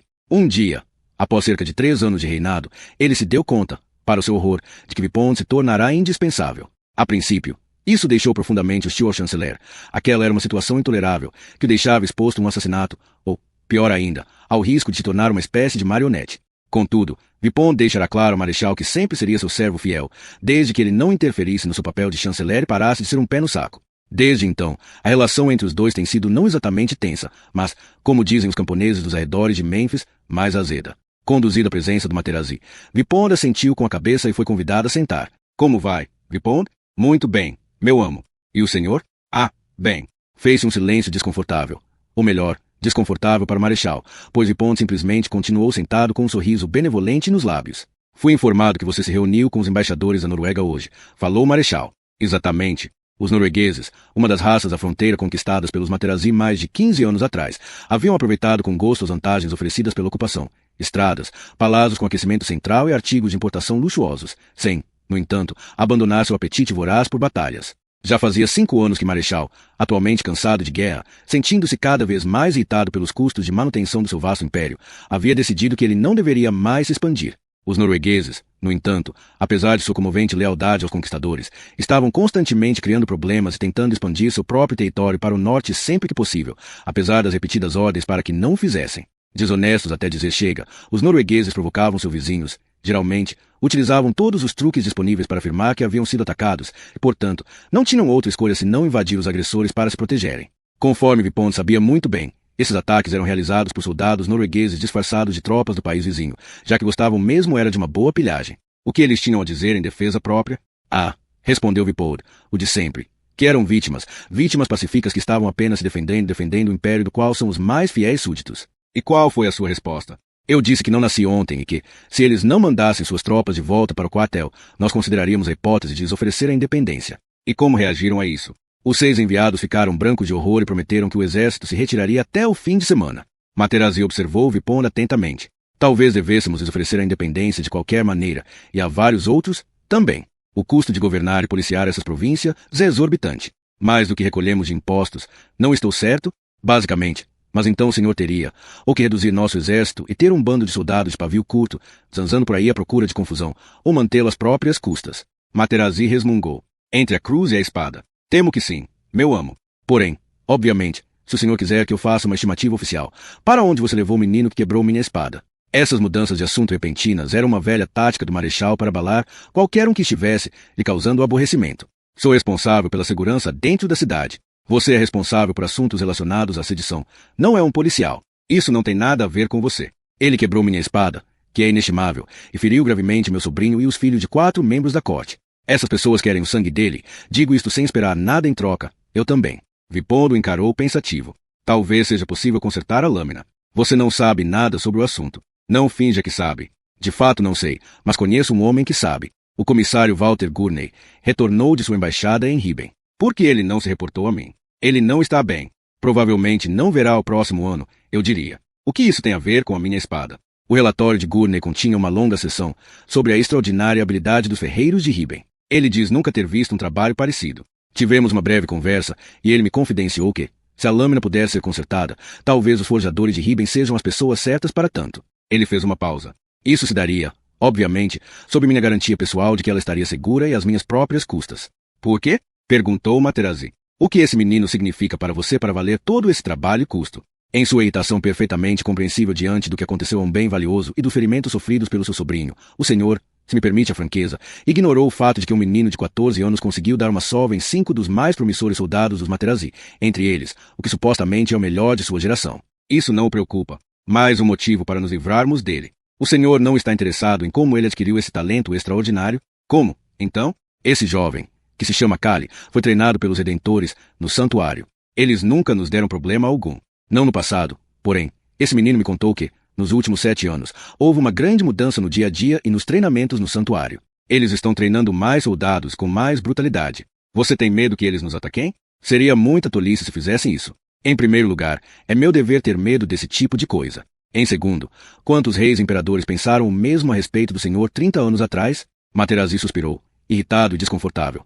Por mais que tivesse sido um terror sagrado sedento por sangue enquanto erguia seu grande império, a verdade era que, em 10 anos de paz, ele havia perdido seu apetite pela guerra. O soldado implacável, que já fora sinônimo de conquista voraz, se tornará um homem nos estertores à meia-idade que desejava uma vida tranquila, na qual jamais precisaria estar congelando de frio numa semana, morrendo de sede na outra, ou temendo, conforme admitira certa vez, embriagado, para Vipond, acabar estripado pelo facão de um camponês manco que tivesse acertado um golpe de sorte.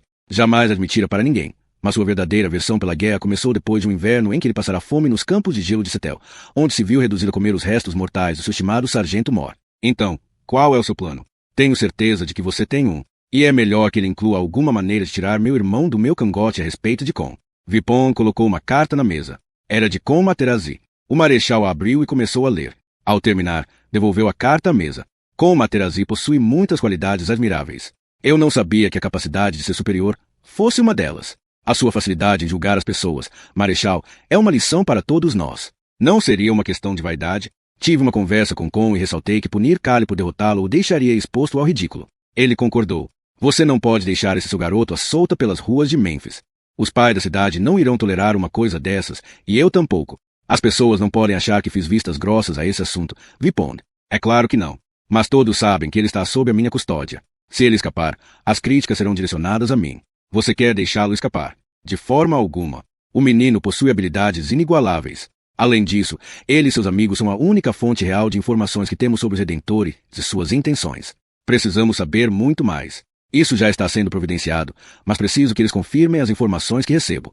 Esses garotos são valiosos demais, mais importantes do que qualquer espada ou do que os galos nas cabeças de um bando de valentões mimados que receberam exatamente o que mereciam.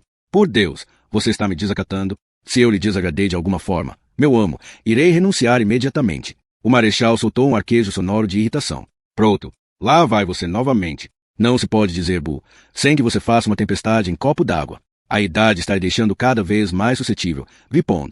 Perdão, marechal, disse Vipond com um ar de falso arrependimento. Meus ferimentos talvez tenham me deixado mais genioso do que eu gostaria. Exatamente. Meu caro Vipond, você precisa se cuidar. Foi uma provação terrível, terrível. Eu já tomei demais do seu tempo, um egoísmo imperdoável da minha parte. Você precisa descansar. Vipond se levantou, aceitando com um gesto da cabeça a preocupação do marechal, e então se pôs a sair. Porém, quando ele estava chegando à porta, Materazzi falou em um tom agradável. Então, providencie o conserto da espada às suas custas e cuide desse outro assunto.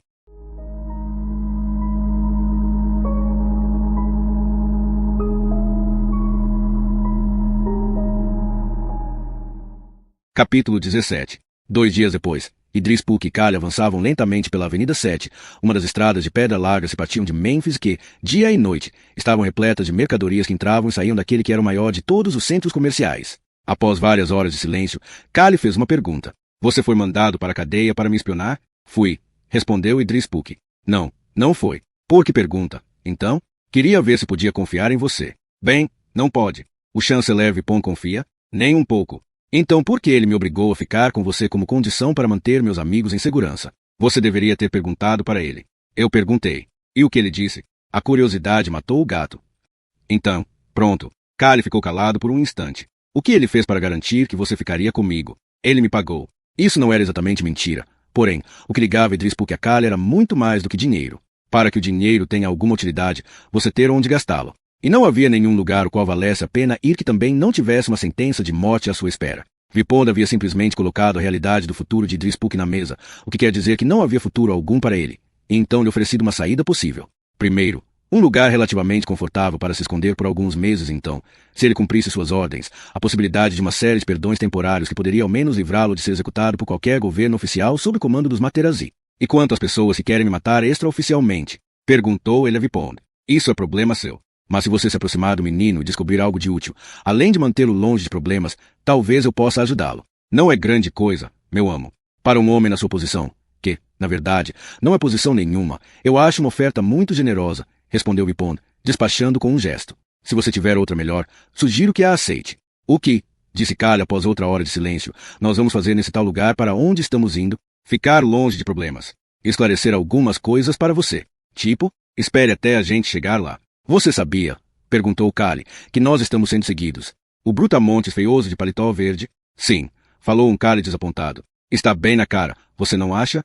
Kali se virou para olhar, como se a obviedade do homem que o seguia também fosse clara para ele. Idris Puk riu. Quem quer que esteja por trás disso espera que a gente pegue o senhor Simpatia lá atrás e largue em uma vala qualquer. O verdadeiro perseguidor está a uns 200 metros de distância. Como ele é? Essa é sua primeira lição. Veja se consegue identificá-lo antes de lidar com ele. Você quer dizer matá-lo? Idris Puk encarou Kali. Que matadorzinho sanguinário você é, Vipon deixou claro que deveríamos nos tornar invisíveis, e não acho que deixar um rastro de cadáveres se enquadre nisso. Então o que você vai fazer? Observe e aprenda. Filhote. Ao longo das estradas que conduziam a Mênfis havia pequenas guaritas separadas por 8 quilômetros de distância umas das outras, ocupadas por no máximo meia dúzia de soldados. Foi numa delas que Idris Puk, observado por um Kali que se divertia, entrou numa discussão com um cabo. Pelo amor de Deus, homem, está é uma autorização assinada pelo próprio chanceler Vipon. O cabo falou em tom de desculpa, mas com firmeza. Sinto muito, senhor. Tem cara de oficial, mas eu nunca vi uma dessas antes. É um comandante em chefe quem geralmente assina esse tipo de autorização. Sei como elas são e conheço a assinatura. Tente ver o meu lado. Vou mandar chamarem o tenente Webster. Quanto isso vai demorar? Disse um Idris Puk exasperado. Só amanhã, provavelmente. Idris Puk resmungou, frustrado, e então foi até a janela. Cerca de um minuto depois, ele fez sinal para Kali se aproximar. Espere lá fora, sussurrou ele. Achei que era para observar e apreender.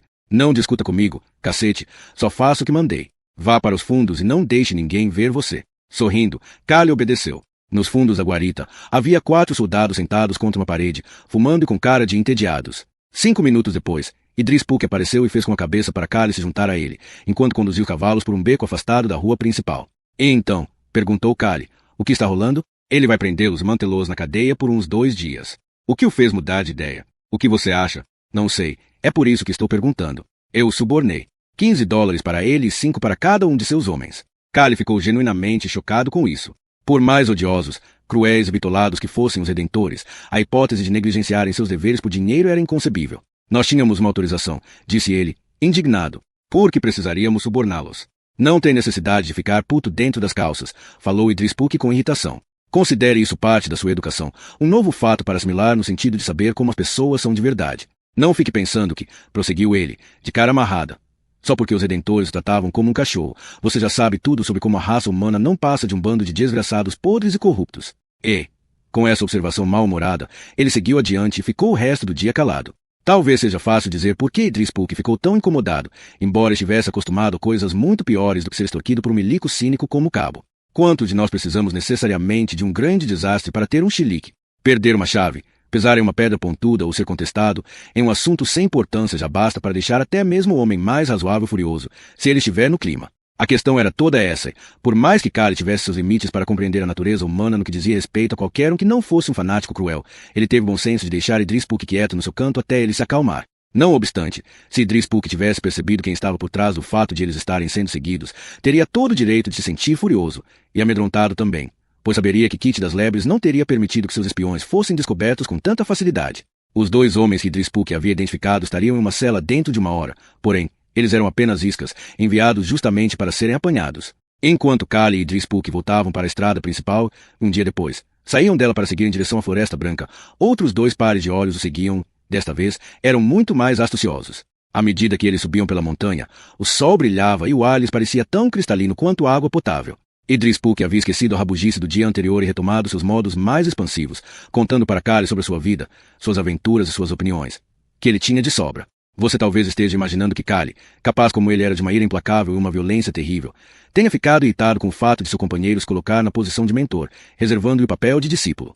No entanto, você deve levar em conta que Kali ainda era jovem, apesar de todas as suas qualidades duras, e a extensão e a natureza da experiência de Idris Puk, seus altos e baixos, seus amores e seus adversários, teriam fascinado até mesmo o mais saturado dos ouvintes. Um dos maiores talentos de Idris Puk era a maneira como ele fazia graça de si mesmo e assumia a responsabilidade pela maioria de suas derrocadas. Um adulto que ria de si mesmo era algo mais do que inusitado para Kali, era quase incompreensível. Rir para os redentores era uma coisa pecaminosa, uma estultice inspirada pelo próprio diabo. Não que Idris Puk tivesse, de forma alguma, uma visão alegre do mundo. No entanto, seu pessimismo era expressado através de uma alegria sagaz e uma disposição a se incluir no seu próprio cinismo espirituoso, disposição essa que Kali achava estranhamente reconfortante, além de divertida. Kali não era propenso a dar ouvidos a qualquer um que tivesse uma opinião favorável sobre os seres humanos. Esse tipo de temperamento jamais combinaria com sua experiência diária. Contudo, Ele descobriu que ouvir alguém que ria da crueldade e da estupidez humana tornava sua raiva mais fácil de suportar, chegando até apaziguá-la. São poucas as maneiras, proclamaria Idris Puk do nada, de deixar as pessoas de bom humor que não envolvam contar para elas alguma desgraça terrível que tenha cometido você recentemente. Ou então, a vida é uma viagem para gente como eu e você, uma viagem na qual nós nunca sabemos para onde estamos indo. Você vê um novo destino no caminho, depois outro melhor e assim por diante, até o local que pretendia chegar inicialmente cair no esquecimento. Somos como alquimistas que começam buscando por ouro e, durante o processo, descobrem novos remédios, uma maneira lógica de ordenar as coisas e fogos de artifício.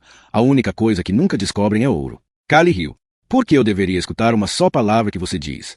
Quando te vi pela primeira vez, você caiu diante dos meus pés, nas outras 2 vezes, estava preso. Uma expressão de ligeiro desdém atravessou o rosto de Idris Puk, como se aquela fosse uma objeção conhecida que mal merecia uma resposta. Então aprenda com meus erros. Mestre, acabei de sair das fraldas. E aprenda também com o fato de que, embora eu tenha andado pelos corredores do poder durante 40 anos, ainda estou vivo. O que é bem mais do que se pode falar sobre a maioria das pessoas que andaram por eles comigo. E eu me atrevo a dizer que, se você não demonstrar um bom senso muito maior do que demonstrou até agora, vai acabar indo pelo mesmo caminho. Tenho me saído bem até aqui. Ah, é? É. Você tem dado sorte, filhote, e muita.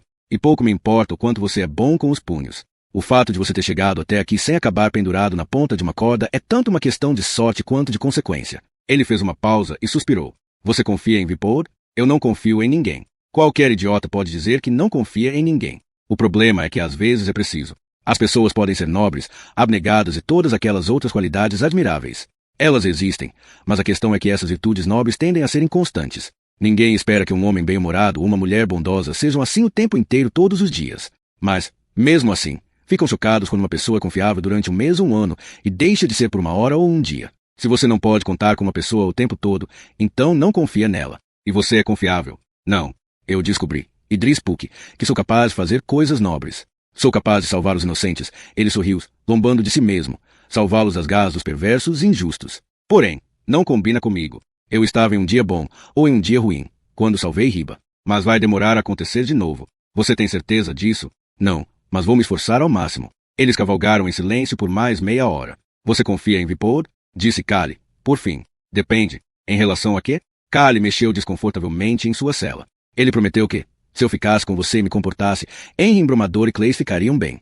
Que os protegeria. Ele vai fazer isso. Então, você está preocupado com seus amigos? Não é tão sem coração quanto gosta de fingir.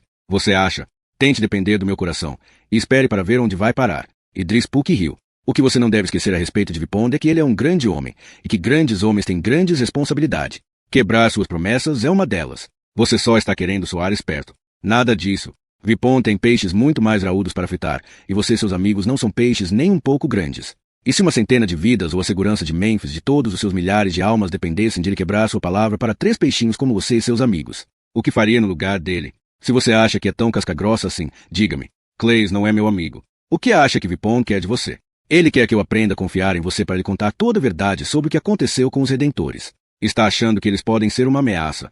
E ele tem razão? Kali o encarou. Os Redentores são uma praga que infesta a face da terra. Ele deu a impressão de querer prosseguir. Porém, esforçou-se para se conter. Você ia dizer mais alguma coisa. Eu ia. O quê? Só eu sei. Cabe a você descobrir. Como quiser. Quanto a confiar em Vipor, você pode. Sim, até certo ponto.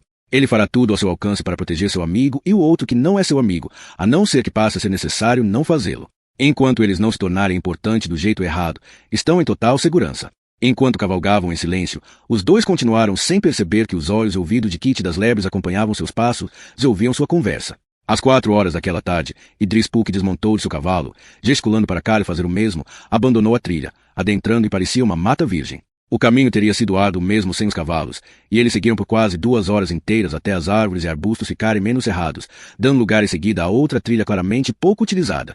Me parece que você já conhecia o caminho, disse Kali para as costas de Idris Puk. Estou vendo que não dá para esconder nada de você, senhor. Sabe tudo. Como, então? Eu costumava vir bastante aqui para Tretops com meu irmão, quando era garoto. E quem é ele? O chanceler Leopold Vipond.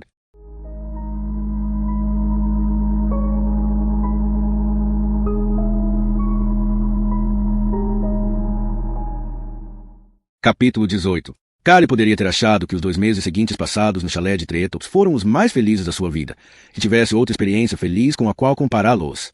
Porém, levando-se em conta que 2 meses no 7º círculo do inferno teriam sido um progresso diante da vida que levava no santuário. Não havia nada com que comparar sua felicidade. Ele estava simplesmente feliz. Dormia 12 horas por dia e muitas vezes até mais. Bebia cerveja e, ao cair da noite, fumava junto com Idris Puk, que se esforçou ao máximo para garantir que, uma vez superada a versão inicial, fumar seria ao mesmo tempo um grande prazer e um dos poucos consolos verdadeiramente confiáveis que a vida tinha para dar. À tardinha, os dois sentavam na espaçosa varanda de madeira da velha cabana de caça, escutando o zumbido dos insetos e observando as andorinhas e os morcegos mergulhando e fazendo acrobacias no ar. Geralmente, ficavam sentados horas a fio em um silêncio pontuado, de tempos em tempos, por alguma das anedotas de Idris Puk sobre a vida e seus prazeres e suas ilusões. A solidão é uma coisa maravilhosa, Kali, e por 2 motivos. Em primeiro lugar, ela permite que um homem esteja consigo mesmo. Em segundo, evita que ele esteja na companhia dos outros. Kali concordou com a cabeça com uma sinceridade possível apenas para alguém que havia passado cada hora desperta ou adormecida da sua vida na companhia de centenas de outras pessoas, sempre vigiado e espionado. Ser sociável, prosseguiu Idris Puk, é uma coisa arriscada. Fatal até, pois significa estar em contato com pessoas.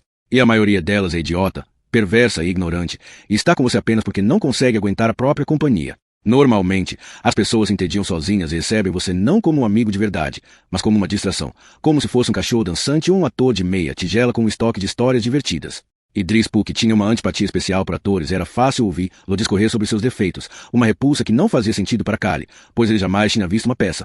A ideia de fingir-se outra pessoa por dinheiro lhe era incompreensível. Obviamente, você é jovem e ainda não sentiu o impulso mais forte de todos, o amor de uma mulher. Não me entenda mal.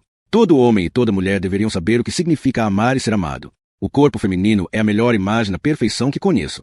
Porém, para ser totalmente sincero com você, Kali, embora duvide que vá fazer alguma diferença, desejar o amor, como disse certa vez um homem muito espirituoso, é desejar estar acorrentado um lunático. Em seguida, ele abriu uma cerveja, enchia 1/4 da caneca de Kali, nunca mais do que isso e sempre com moderação, e se recusava a lhe dar mais tabaco, observando que, quando o assunto era fumar, o exagero faz mal e pode prejudicar o fôlego de um jovem. E, depois, às vezes já bem de madrugada, Kali ansiava pelo que havia se tornado quase o seu maior prazer.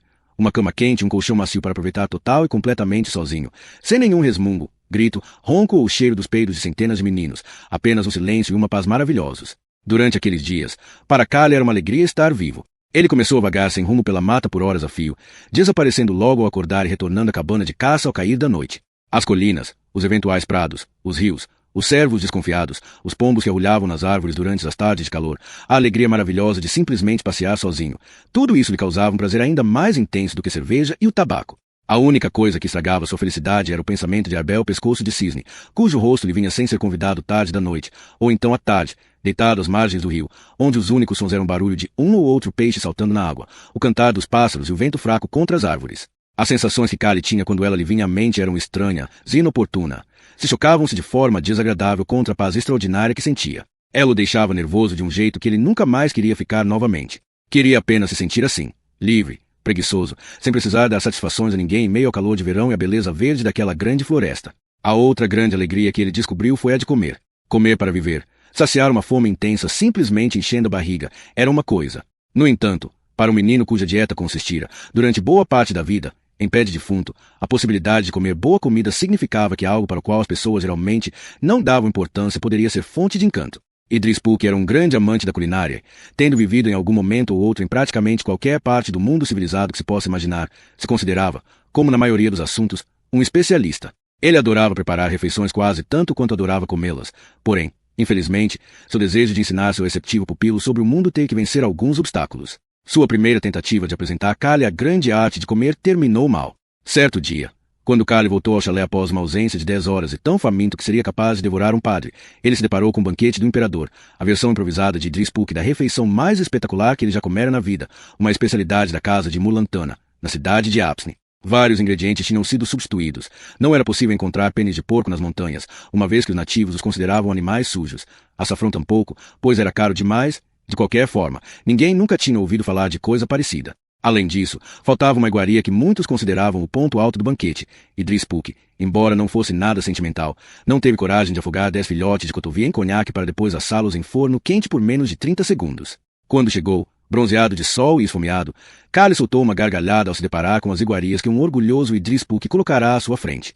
Comece por aqui, disse o cozinheiro sorridente, e Kali quase literalmente se jogou em cima do prato de camarão de água doce moídos, fritos em pão branco com molho de framboesa selvagem azeda. Depois de 5 pratos desses, Idris Puk indicou com a cabeça o pato grelhado com molho de ameixa, então, com um aviso gentil para que ele fosse mais devagar, as asas de galinhas fritas em farelo de pão e as batatas fritas em palito. Obviamente, em pouco tempo Kali estava passando terrivelmente mal. Idris Puk tinha visto bastante gente vomitar na vida e feito o mesmo com frequência. Testemunhar o desagradável hábito finlandês de se interromper banquetes de 39 pratos para visitas ao bilematório, ou salão de vômito, necessárias mais ou menos a cada 10 pratos se você quisesse comer até o final, evitando, assim, o insulto mortal aos anfitriões que não conseguir chegar ao 39º prato implicaria. Kali golfava em proporções épicas à medida que seu estômago sobrecarregado expelia tudo o que ele comera nos 20 minutos anteriores, conforme parecia a Idris Puk, praticamente tudo mais se comera na vida. Finalmente, o menino exausto terminou e foi para a cama. Na manhã seguinte, Kali apareceu com uma cor branco esverdeada na cara que Idris Puk só havia visto antes em um cadáver de 3 dias. Kali se sentou à mesa e tomou, com uma cautela considerável, uma xícara de chá fraco sem leite. Com uma voz abatida, ele começou a explicar para Idris Puk por que tinha passado tão mal. Bem, falou Idris Puk depois que Kali acabou de contar sobre como os redentores lidavam com a comida. Se um dia eu me sentir disposto a pensar mal de você, tentarei desculpá-lo ao me lembrar que não deveria esperar muito de uma criança criada à base de pé de defunto.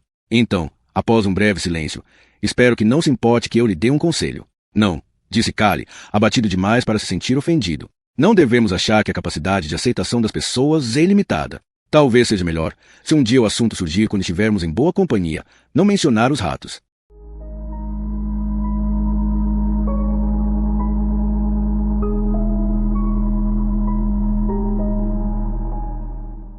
Capítulo 19.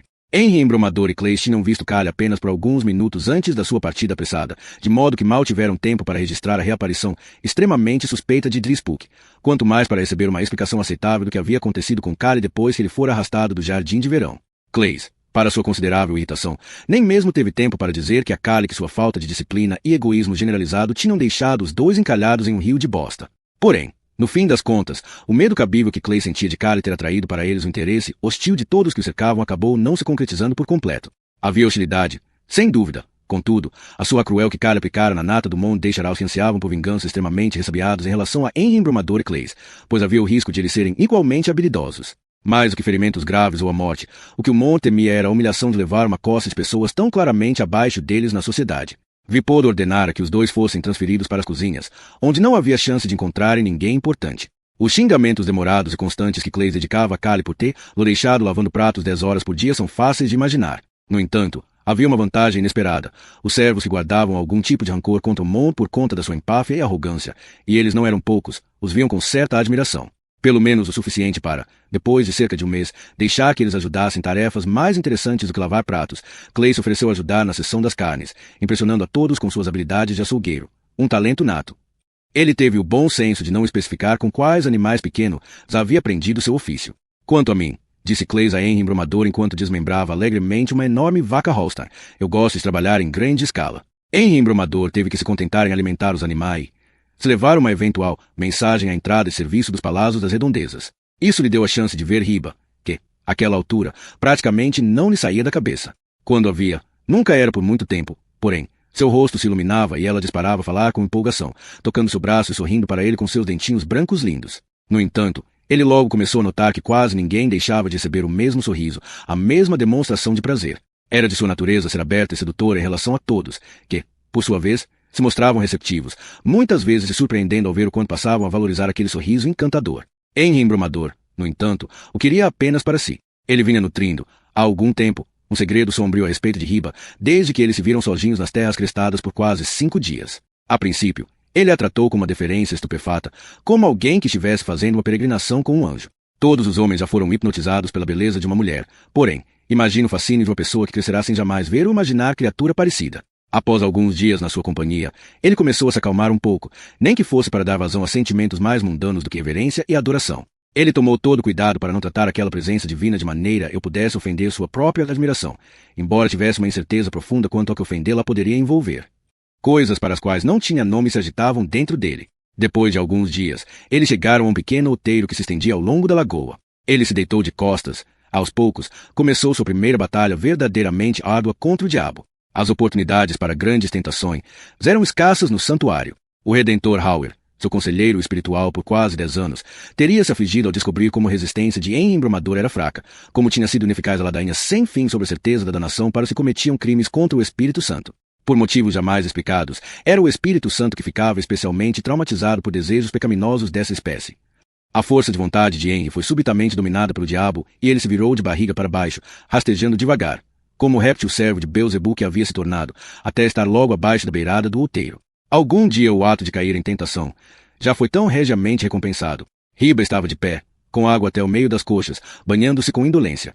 Seus seios eram enormes, embora Henry não tivesse nada com que compará-los, e as areolas que cobriam suas pontas eram de um rosado extraordinário, diferente de qualquer coisa que ele tivesse visto na vida. Eles se mexiam junto com ela, mas tremulando com uma graça que o fez se engasgar, no meio das suas pernas. Mas não devemos ir tão longe, embora Henry Embrumador não tenha respeitado essa proibição por um instante que fosse. O diabo tomara conta dele por completo. Sua respiração parou, fulminada por aquele que era o mais secreto dos lugares.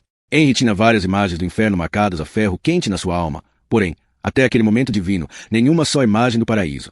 Aquela era uma visão da graça envolvida em delicadas dobras de pele, que jamais seria superada e vibraria em sua alma até o dia de sua morte. Foi então que Henry Embrumador, transfigurado por um terror sagrado, deslizou lentamente de volta, afastando-se da beirada do outeiro. Riba, o alvo de toda aquela transgressão, continuou se banhando por mais alguns minutos, alheia à epífania que se dava logo adiante, do outro lado do outeiro. Se Henry tivesse simplesmente ficado à beira da lagoa observando-a, ela não teria achado aquilo inadequado. Riba adorava dar prazer aos homens. Afinal de contas, era para isso que havia sido criada. Quanto ao pobre Henry Embrumador, ele havia sido fulminado como um diapasão e continuaria vibrando por meses a fio. A natureza lhe concederá um desejo intenso, porém, a vida o privara de qualquer experiência ou compreensão que lhe possibilitasse lidar com ele. Riba tinha dado muito mais sorte do que os meninos no quesito emprego. Ela começara como criada da criada particular de Mademoiselle Janivelde, um cargo que, embora fosse o mais inferior no mundo impiedoso da criadagem das damas da corte, só podia ser obtido após no mínimo 15 anos de trabalho no ramo. A sobrinha do chanceler Vipond aceitara Riba sentindo-se especialmente indignada por ter, a olhos vistos, uma subcriada de tão baixa categoria. No entanto, sua indignação começou a diminuir, o que fez a já violenta indignação das demais criadas aumentar, quando ficou claro que Riba tinha, de fato, um talento para as habilidades pelas quais as criadas são muito valorizadas. Ela era uma cabeleireira muito delicada e habilidosa. Sabia exprimir uma espinha ou um cravo causando o mínimo de estrago na pele quanto humanamente possível, disfarçando em seguida a vermelhidão a ponto de deixá-la invisível. Peles foram revigoradas sob o tratamento dos cremes e loções caseiros de Riba, que era uma feiticeira no que dizia respeito à confecção deles. Unhas horrorosas ficaram elegantes, cílios engrossaram, lábios se avermelharam, pernas ficaram macias, esfoliadas da forma mais indolor possível, o que quer dizer a um passo da agonia. Em suma, Riba foi um achado. Isso deixava Mademoiselle Jane com o problema do que fazer com as outras 3 criadas particulares, que haviam se tornado redundantes, sendo que a mais velha acompanhava desde a infância. Mademoiselle Jane, embora fosse uma beldade fria em muitos aspectos, possuía um lado sensível, de modo que não conseguia ter coragem de dizer à velha Brione que ela não era mais necessária. Ela sabia que sua ex-babá ficaria profundamente angustiada e, pensando melhor, também se preocupava bastante com as várias confidências que fizera a Brione, do tipo que uma pessoa ressentida talvez estivesse disposta a revelar, caso recebesse motivos suficientes. Portanto, Mademoiselle Jane poupou Brione da experiência dolorosa de ser demitida após 12 anos de serviços fiéis, ao mandar que suas malas fossem feitas, enquanto ela estava na rua comprando uma bisnaga de creme facial à base de alecrim. Ao voltar, a infeliz criada encontrou apenas um quarto vazio e um empregado com um envelope nas mãos.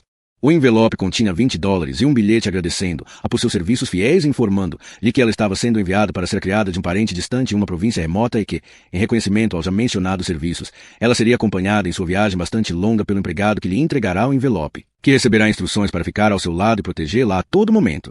Mademoiselle Jane lhe desejava tudo de bom e expressava suas esperanças de que ela aproveitasse da melhor forma possível a sua boa sorte. 20 minutos depois, uma Brione chocada estava montada em seu cavalo, rumando, juntamente com seu guarda-costas, em direção a uma nova vida, sem que ninguém jamais tivesse notícias suas novamente. As demais criadas, para o caso de Brione ser tão indiscreta quanto sua patroa, foram igualmente dispersadas, e Mademoiselle Jane pôde contemplar uma vida em que espinhas, cravos, lábios finos e cabelos rebeldes eram coisas do passado. Durante vários meses, a jovem aristocrata esteve no paraíso. O talento de Riba para as artes do embelezamento extraía o máximo de sua beleza, nada mais que moderadas. Houve inclusive um aumento no número de pretendentes, o que lhe possibilitou tratar esses candidatos a amantes, conforme exigido pelas tradições de galanteio dos Materazzi, com desdém e um menosprezo ainda maiores. Conforme ela sabia muito bem, nenhuma droga, por mais rara e preciosa que fosse, igualava o prazer extraordinário de ser o centro dos sonhos e desejos de outra pessoa e poder, apenas com um sorriso ou um olhar, fazê-lo em pedacinhos. Embora a princípio tenha se perdido no deleite de saber que estava partindo mais corações do que até mesmo a odiada Arbel Pescoço de Cisne, Mademoiselle Jane começou a se dar conta, para o seu desconforto, de algo tão estranho e inusitado que, durante algumas semanas, ela teve certeza de que era imaginação sua. Alguns dos jovens aristocratas que vinham ao seu encontro, e não mais que alguns, pareciam não ficar tão devastados pela sua constante rejeição quanto ela esperava. Eles resmungavam, se lamentavam e imploravam que ela reconsiderasse tanto quanto demais. Porém, ela era, conforme já vimos antes, uma garota sensível, ainda que apenas no que dizia respeito a si mesma, e começou a suspeitar que seus protestos não fossem totalmente sinceros. O que isso poderia significar? Talvez, pensou Mademoiselle Jane, ela estivesse se acostumando a partir corações e seu prazer nisso estivesse diminuindo, como geralmente acontece com prazeres aos quais nos entregamos com frequência. Mas não era isso, pois ela continuava a sentir exatamente o mesmo arrebatamento com aqueles que ficavam arrasados de verdade diante da sua frieza. Algo estava acontecendo. Mademoiselle Jane sempre reservava o fim da manhã para partir corações, concedendo aos seus pretendentes fatias generosas do seu tempo, podendo chegar a até 30 minutos, se eles fossem especialmente bons em lamentar sua beleza, frieza e crueldade. Ela decidiu reservar a manhã inteira aos que considerava suspeitos para ver se conseguia sanar suas dúvidas perturbadoras. Seus aposentos eram projetados de maneira que ela pudesse espiar com facilidade seus pretendentes à medida que chegavam e partiam, e ela passou a manhã fazendo exatamente isso. Já pela metade da manhã, ela estava em um mau humor furioso, uma vez que todos os seus medos haviam se confirmado, embora de uma maneira que desafiava a imaginação. Era tudo culpa de Riba, aquela cadela ingrata. 3 vezes naquela manhã ela suportara os protestos insinceros de jovens que, agora estava claro, tinham vindo ao seu encontro apenas porque isso lhes dava a oportunidade de chegar mais cedo, se humilharem diante dela e então partirem o mais rápido possível para fazerem cara de cachorro-pidão para aquela piranha gorda da Riba. Aquilo era inimaginavelmente humilhante. Eles não só estavam traindo a mulher mais bela e desejável de Memphis, o que era um exagero. Ela era a 15ª da lista, no máximo. Mas devemos dar um desconto por conta da sua compreensível indignação, como também estavam fazendo com uma criatura do tamanho de um bonde, que tremia como um manjar branco sempre que andava. Esse insulto, para uma Materazzi, chamar uma mulher de gorda era um insulto mortal. Também não era, de forma alguma, justo. Era evidente que Riba contrastava com sua patroa, assim como com qualquer outra Materazzi. Porém, ela jamais tremia como um manjar branco. Além disso, nos 2 meses que havia passado em Memphis, Riba estivera tão ocupada que já nem tinha condições ou tempo de comer tanto quanto no santuário. O resultado era que ela havia perdido boa parte da sua formosura gorducha. O que antes parecia um excesso de singularidade se tornará uma singularidade muito sedutora. As curvas e formas sinuosas de Riba faziam um número cada vez maior de jovens Materazzi, acostumados à magreza andrógena e ao mau gênio das mulheres do seu clã, observar-la com um interesse crescente sempre que ela passava por eles com sua patroa desdenhosa. Seu sorriso alegre e sua receptividade eram quase tão cativantes quanto a sua figura. Os Materazzi haviam sido criados sob os rituais de um amor cortês, que envolvia uma adoração desesperada e platônica a um objeto de afeição distante que só sabia tratar todos os homens como lixo. Assim, a conversão de vários rapazes àquela beldade formosa, que não os olhava de cima para baixo como se fossem algo que o gato trouxe da rua, mal precisava de explicações.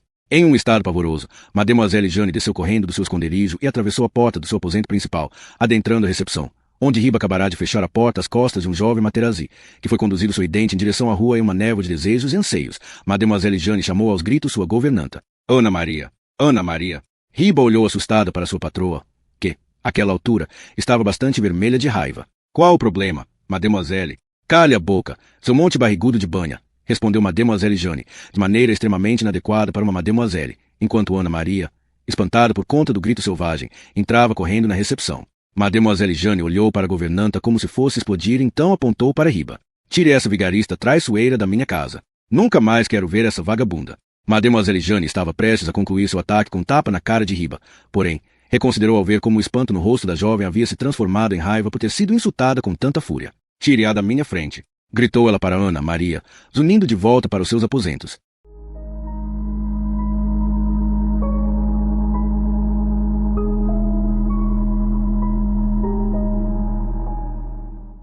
Capítulo 20. Idris Puk se recusará a desistir de tentar reeducar o estômago de Kali. A princípio, sua nova dieta teria que ser simples, e a simplicidade não era, no fim das contas, um teste para o talento de um bom cozinheiro. Da próxima vez que Kali voltou para comer um dos pratos especiais de Idris Puk, deparou-se com uma truta fresca apanhada no lago próximo ao chalé, ligeiramente cozida a vapor, com batatas cozidas e ervas.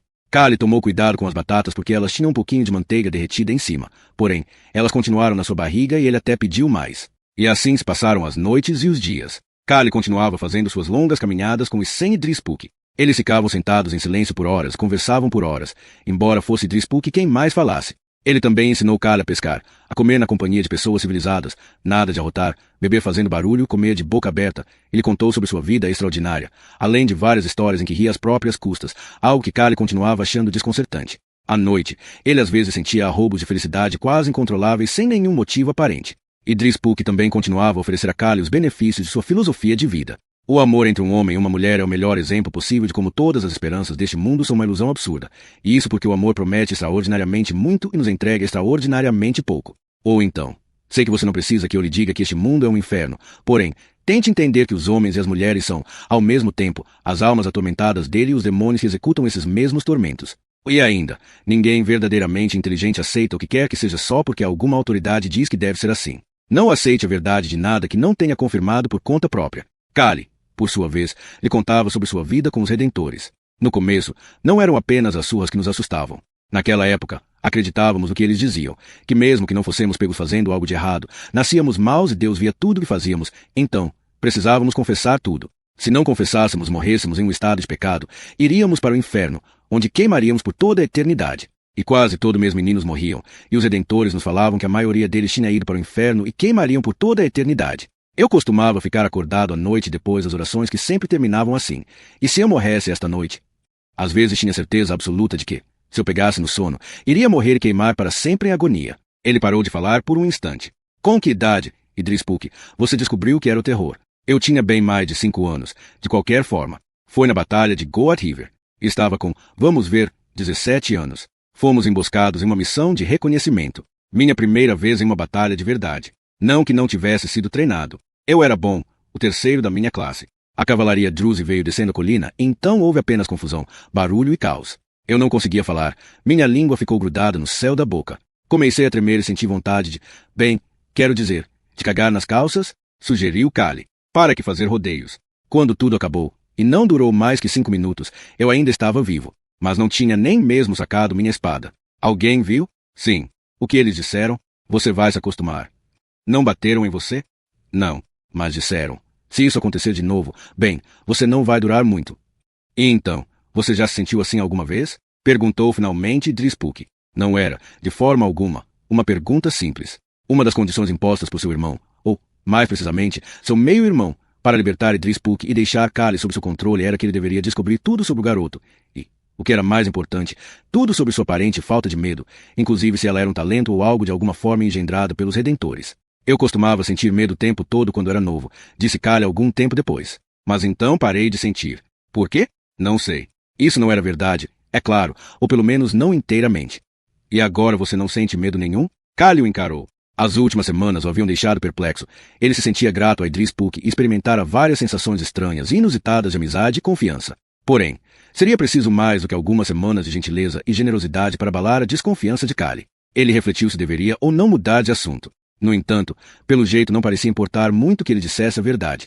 Eu tenho medo de coisas que possam me machucar em geral. Sei o que os Redentores querem fazer comigo. É difícil explicar. Mas lutar é diferente. Aquilo que você estava dizendo sobre a batalha de... Ele olhou para Idris Puk. Goat River. Aquela história de tremer todo e ter vontade de cagar nas calças. Não se preocupe em poupar meus sentimentos. Para mim é o oposto. Eu simplesmente fico frio. Tudo fica muito claro. E depois? Como assim? Você sente medo? Não. Na maioria das vezes, não sinto nada. Exceto depois que tirei o couro de Com Materazzi. Aí eu me senti ótimo. Ainda me sinto. Mas quando matei aqueles soldados no ringue, não me senti bem. Afinal, eles não fizeram mal nenhum. Ele fez uma pausa. Não quero mais falar sobre isso. E, por ser um homem de bom senso, Idris Puk não abusou da sorte. Assim, durante as próximas semanas, Callie voltou às suas perambulações enquanto, à noite, os dois bebiam, fumavam e comiam juntos, a comida se tornando pouco a pouco cada vez mais gostosa. À medida que Callie ficava mais apto a digerir um pouco de peixe frito empanado e massa crocante, mais manteiga em seus vegetais, um pingo de creme nas suas amoras silvestres. Durante o mês que Callie e Idris Puk passaram gozando da calma e tranquilidade do chalé de Tretops, um homem e uma mulher os vigiaram. Não se deve inferir disso nenhum cuidado ou zelo. Imagine a vigilância amorosa de uma mãe sobre filho, mas sem o amor. Nas histórias de mocinhos bandidos, é sempre o mocinho que fica sujeito à má sorte, aos infortúnios e aos descuidos. Os bandidos são sempre espertos e agem com disciplina, realizando planos astuciosos frustrados apenas no último minuto. O mal está sempre à frente dos métodos infalíveis. Na vida real, tanto os bandidos quanto os mocinhos cometem erros simples e fáceis de evitar. Têm dias terríveis e se equivocam. Os vilões possuem fraquezas que vão além da sua disposição para matar e ferir. Mesmo a alma mais fria e cruel tem seus pontos fracos. Mesmo o mais árido deserto possui seus oásis, suas árvores se fazem sombra e córregos de águas tranquilas. Não é apenas a chuva que cai tanto sobre os justos quanto sobre os injustos, mas também a boa e a má sorte, as vitórias imprevistas e as derrotas merecidas. Recostado contra uma moreira, Daniel Kadiburi fechou o livro que estava lendo, O Príncipe Melancólico, e gemeu de satisfação. Fique quieto, disse a mulher, que estava olhando com atenção para a direção oposta dele, mas que, ao ouvir o barulho do livro sendo fechado, lançou a cabeça na sua direção. Ele está a 200 metros de distância, disse Kadiburi. O menino não ouviu nada. Conferindo por um instante que Kali ainda dormia às margens do rio mais abaixo, a mulher olhou de volta para Kadiburi, desta vez apenas encarando. Se não fosse quem era, um assassino, ex-escravo das galés, vez por outra, agente secreto de Kit das Lebres, Kadiburi poderia muito bem ter se sentido intimidado. Ela não era exatamente feia, talvez apenas extremamente sensal. Seus olhos, no entanto, desprovidos de qualquer coisa que não fosse hostilidade, teriam deixado quase qualquer um desconfortável. Quer emprestado? Disse Kadiburi, gesticulando em sua direção com o livro. É muito bom. Não sei ler, disse a mulher, achando que ele estava tirando sarro dela, o que era verdade. Normalmente, Kadiburi não seria insensato a ponto de provocar Jennifer Plunkett, uma matadora tão admirada por Kit das Lebres que ele lhe reservava apenas os assassinatos mais difíceis. Ele gemera de desânimo quando Kit lhe disse quem seria sua parceira. Jennifer Plunkett não, por favor. Concordo que ela não seja uma companhia agradável, gorgolejou Kit. Mas existem muitas pessoas importantes interessadas neste menino, inclusive eu, e meu instinto me diz que o tipo de violência extrema na qual Jennifer Plunkett é exímia pode ser necessária. Tolere-a por mim, Kadiburi. E assim foi. Foi o tédio que fez Kadiburi alfinetar a carniceira perigosamente talentosa, que ainda o fuzilava com os olhos. Eles já estavam observando o menino por quase um mês e tudo que ele fizera tinha sido comer, dormir, nadar, andar e correr. Nem mesmo os prazeres de O Príncipe Melancólico, um livro com o qual ele se deleitara uma dúzia de vezes durante o mesmo número de anos, conseguiam evitar que ficasse irrequieto. Não quis ofender, Jennifer. Não me chame de Jennifer. Tenho que chamá-la de alguma coisa. Não, não tem. Ela não afastou o olhar e tampouco piscou. Sua tolerância tinha limite e não era muito grande.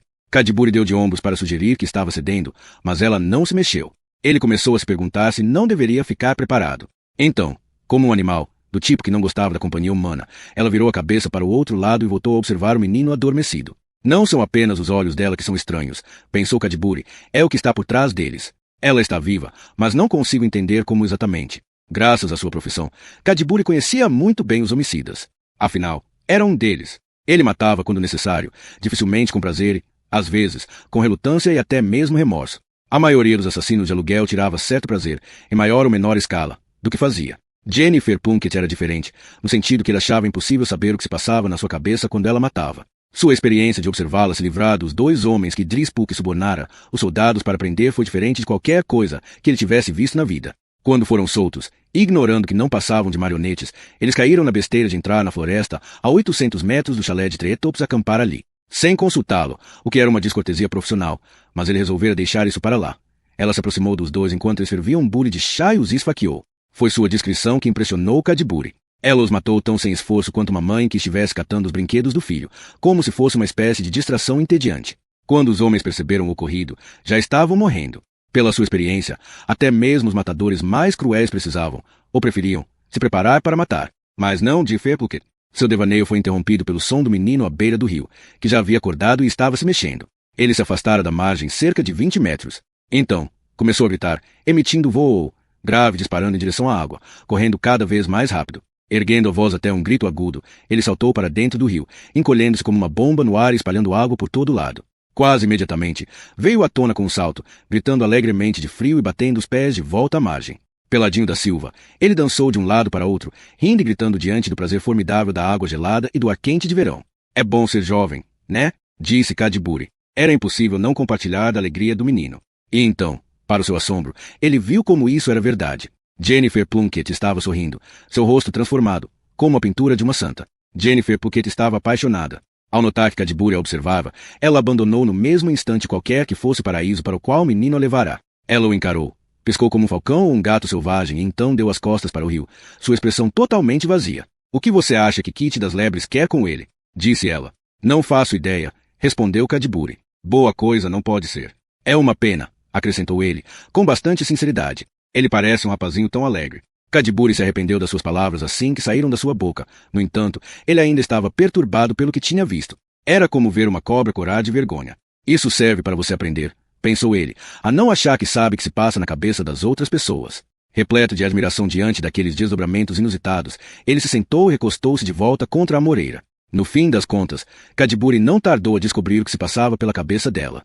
Para Jennifer Plunkett, ele parecia estar dormindo. No entanto, Cadbury era esperto demais para não levar em conta esse imprevisto. Ele manteve seus olhos não exatamente fechados sobre as costas de Jennifer, sacando sua faca mote e escondendo-a, com a mão fechada em volta do cabo, debaixo da coxa direita, que estava mais longe dela. Durante 30 minutos inteiros, ele observou suas costas imóveis enquanto escutava repetidas vezes o voo do menino, seguindo o barulho de água e das suas risadas escandalosas.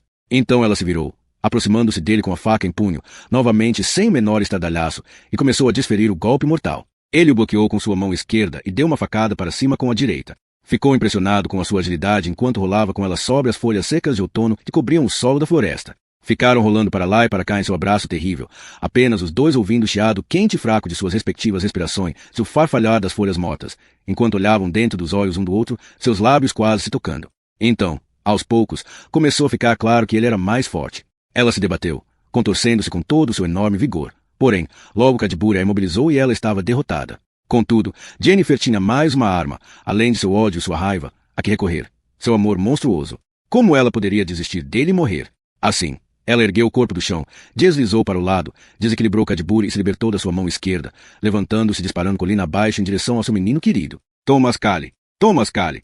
Gritou ela. O menino ergueu os olhos enquanto escalava numa margem coberta de limo do rio. Boquiaberto, ele olhou para a arpia que descia aos gritos a colina, desesperada e exclamando seu nome sem parar. Thomas Cale. Thomas Cale. Em sua vida amaldiçoada por diversas visões extraordinárias, aquela era a mais estranha de todas. Uma criatura assexuada, de aparência selvagem, gritava seu nome, brandindo uma faca no ar e disparando em sua direção com uma loucura terrível nos olhos. Apavorado, ele foi correndo apanhar suas roupas, tateando em busca da sua espada, que deixou cair e apanhou de volta em seguida. Então a ergueu para golpeá-la quando Jennifer estava quase em cima dele, berrando alucinadamente. Ele ouviu um zumbido cortante, seguido por um baque surdo, como o do tapa da mão de um homem contra o flanco de um cavalo. Jennifer soltou uma tosse fina e passou rolando por um Cale aterrorizado, chocando-se com força contra o tronco de um carvalho japonês. Cale correu para trás de uma árvore, seu coração esmurrando o peito e agitando-se como um pássaro recém-capturado. Ele começou imediatamente a procurar uma rota de fuga. Ao redor da árvore, havia um arco irregular de terreno a céu aberto com algo em torno de 50 metros de extensão. Ele olhou para o corpo. Agora, conseguia ver que se tratava de uma mulher, embolada contra a base da árvore com a bunda para cima e caída de lado. Ela estava com o que parecia ser uma flecha de 90 gramas enfiada nas costas, a ponta mal saindo do seu peito. Seu nariz sangrava, uma gota de sangue solitária caindo no chão a cada 3 ou 4 segundos. Não era um tiro fácil, acertar um alvo em movimento como aquele, mas tampouco era excepcional. Ela havia corrido na direção oposta da flecha, portanto, se ele saísse de trás da árvore naquele instante, teria que atravessar a linha de fogo. Começando a correr do zero, levaria 5 ou 6 segundos para alcançar abrigo. Tempo suficiente para um tiro, não mais, e teria que ser muito bem dado. Porém, talvez ele fosse bom o suficiente. Claes conseguia acertar um tiro daqueles 3 de 4 vezes. Ei, garotão! Ele estava a cerca de 200 metros de distância, e em linha reta, pensou Cale. O que você quer? Que tal um obrigado? Obrigado. Agora por que não dá o fora? Seu merdinha ingrato, eu acabei de salvar sua vida. Ele estava se movendo? Parecia que sim. Quem é você? Seu anjo da guarda, parceiro, é isso que eu sou. Ela era uma garota muito ruim, aquela ali, muito ruim mesmo. O que ela queria? Queria cortar sua garganta, parceiro. É o que ela fazia para viver. Por quê? Não faço ideia. Vipon me mandou para ficar de olho em você e naquele irmão imprestável dele. Por que eu deveria acreditar em você? Por nada. Aliás, nem se incomode. Só não quero que venha atrás de mim. Não quero ter que cravar uma flecha em você, não depois de todo o trabalho que tive para salvar sua pele. Então, simplesmente fique onde está por 15 minutos. Enquanto você aguarda pacientemente, eu sigo meu caminho e ninguém sai ferido. Combinado? Cale pensou no assunto. Fugir? Segui-lo. Apanhá-lo. Arrancar a verdade dele na base da pancada. Ou, no caminho, levar uma flechada nas costas. Aquele homem soava como se soubesse o que estava fazendo. De qualquer forma, havia uma alternativa. Combinado. 15 minutos. Palavra de honra? O quê? Esqueça. Que tal aquele obrigado então? Ei! Com essas palavras, tanto Cadbury quanto Cale se puseram a caminho. Enquanto Cadbury marchava de volta para a parte mais cerrada da floresta, Cale, usando as árvores como proteção, havia entrado no rio e nadava com cautela ao longo de sua margem, afastando-se dali. 3 horas depois, Cale e Drispuk estavam de volta ao rio examinando o corpo da mulher morta sob a proteção de uma nuvem de árvores. Eles tinham passado 2 horas buscando qualquer sinal do suposto salvador de Cale, porém, não encontraram nada. Idris Puk revistou o corpo e encontrou 3 facas, 2 garrotes, um esmagador de polegares, um soco inglês e, na sua boca, ao longo da gengiva esquerda, uma lâmina flexível de 2,5 centímetros, envolvida em seda. Independente do que ela estivesse tramando, disse Idris Puk, ela não queria lhe vender pregadores de roupas. Você acredita nele? No seu salvador? Me parece plausível. Entretanto, não sei se acredito exatamente nele. Mas, convenhamos, se ele quisesse matar você, poderia ter feito isso a qualquer momento do mês que passou. Ainda assim, isso cheira mal. Você acha mesmo que ele foi enviado por Vipod? É possível. Seria muita dor de cabeça por conta de um sujeito como você. Sem ofensa. Kali só não ficou ofendido com a observação de Idris Puk porque estava pensando a mesma coisa. E quanto à mulher? Disse ele. Por fim, vamos jogá-la no rio. Então foi isso que eles fizeram, e esse foi o fim de Jennifer Plunkett. Naquela noite, os dois comeram dentro da cabana, só para garantir, e conversaram sobre o que fazer quanto aos acontecimentos estranhos do dia. A questão é, disse Idris Puk, o que podemos fazer? Se os responsáveis pela morte daquela moça quisessem fazer o mesmo com você, já teriam feito. Ou poderiam fazer amanhã. Você disse que cheira mal. É perfeitamente possível que Vipon tenha mandado alguém para ficar de olho na gente, mesmo que tenha sido por motivos pessoais. Também é possível que um dos membros do MON que você humilhou de forma tão pública tenha pagado alguém para te colocar em um caixão. Eles têm dinheiro e ódio suficientes para isso. Ao que parece, a mulher estava vindo atacar você. Ela estava com uma faca na mão. O tal homem a deteve e depois caiu fora. Esses são apenas os fatos. Obviamente não são todos eles, e novas descobertas podem nos fazer encará-los sob um prisma totalmente diferente. Mas, por enquanto, tudo não passa de especulação. Tanto se ficarmos aqui quanto se formos embora, continuamos vulneráveis a qualquer homem ou mulher com uma boa pontaria e malícia ou uma recompensa no coração. Aceitamos o que os fatos que temos nos dizem porque é o melhor que podemos fazer. Você tem uma alternativa? Não. Então pronto. Na manhã seguinte, Kali acordou cedo e saiu, porém, não sem uma grande inquietude. Conseguia ver sentido no fatalismo de Idris Puk, mas, no fim das contas, não era o destino dele que estava em jogo. Como o próprio Idris Puk costumava dizer, qualquer filósofo pode suportar uma dor de dente, exceto que a está sofrendo. Preocupado, ele mal registrou que havia um pombo de plumagem lustrosa zanzando pela mesa da varanda, comendo farelos de pão dormido. Não se mexa, falou baixinho Idris Puk, bem atrás dele, estendendo um pedaço de pão enquanto se aproximava lentamente do pássaro e lhe dava de comer, colocando a outra mão com cuidado ao redor do seu corpo, então, agarrando firme. Virando o pombo de ponta cabeça, Idris Puk tirou o pequeno tubo de metal preso a uma de suas pernas. Kali ficou observando a cena, estupefato. É um pombo-correio, falou Idris Puk, enviado por Vipond.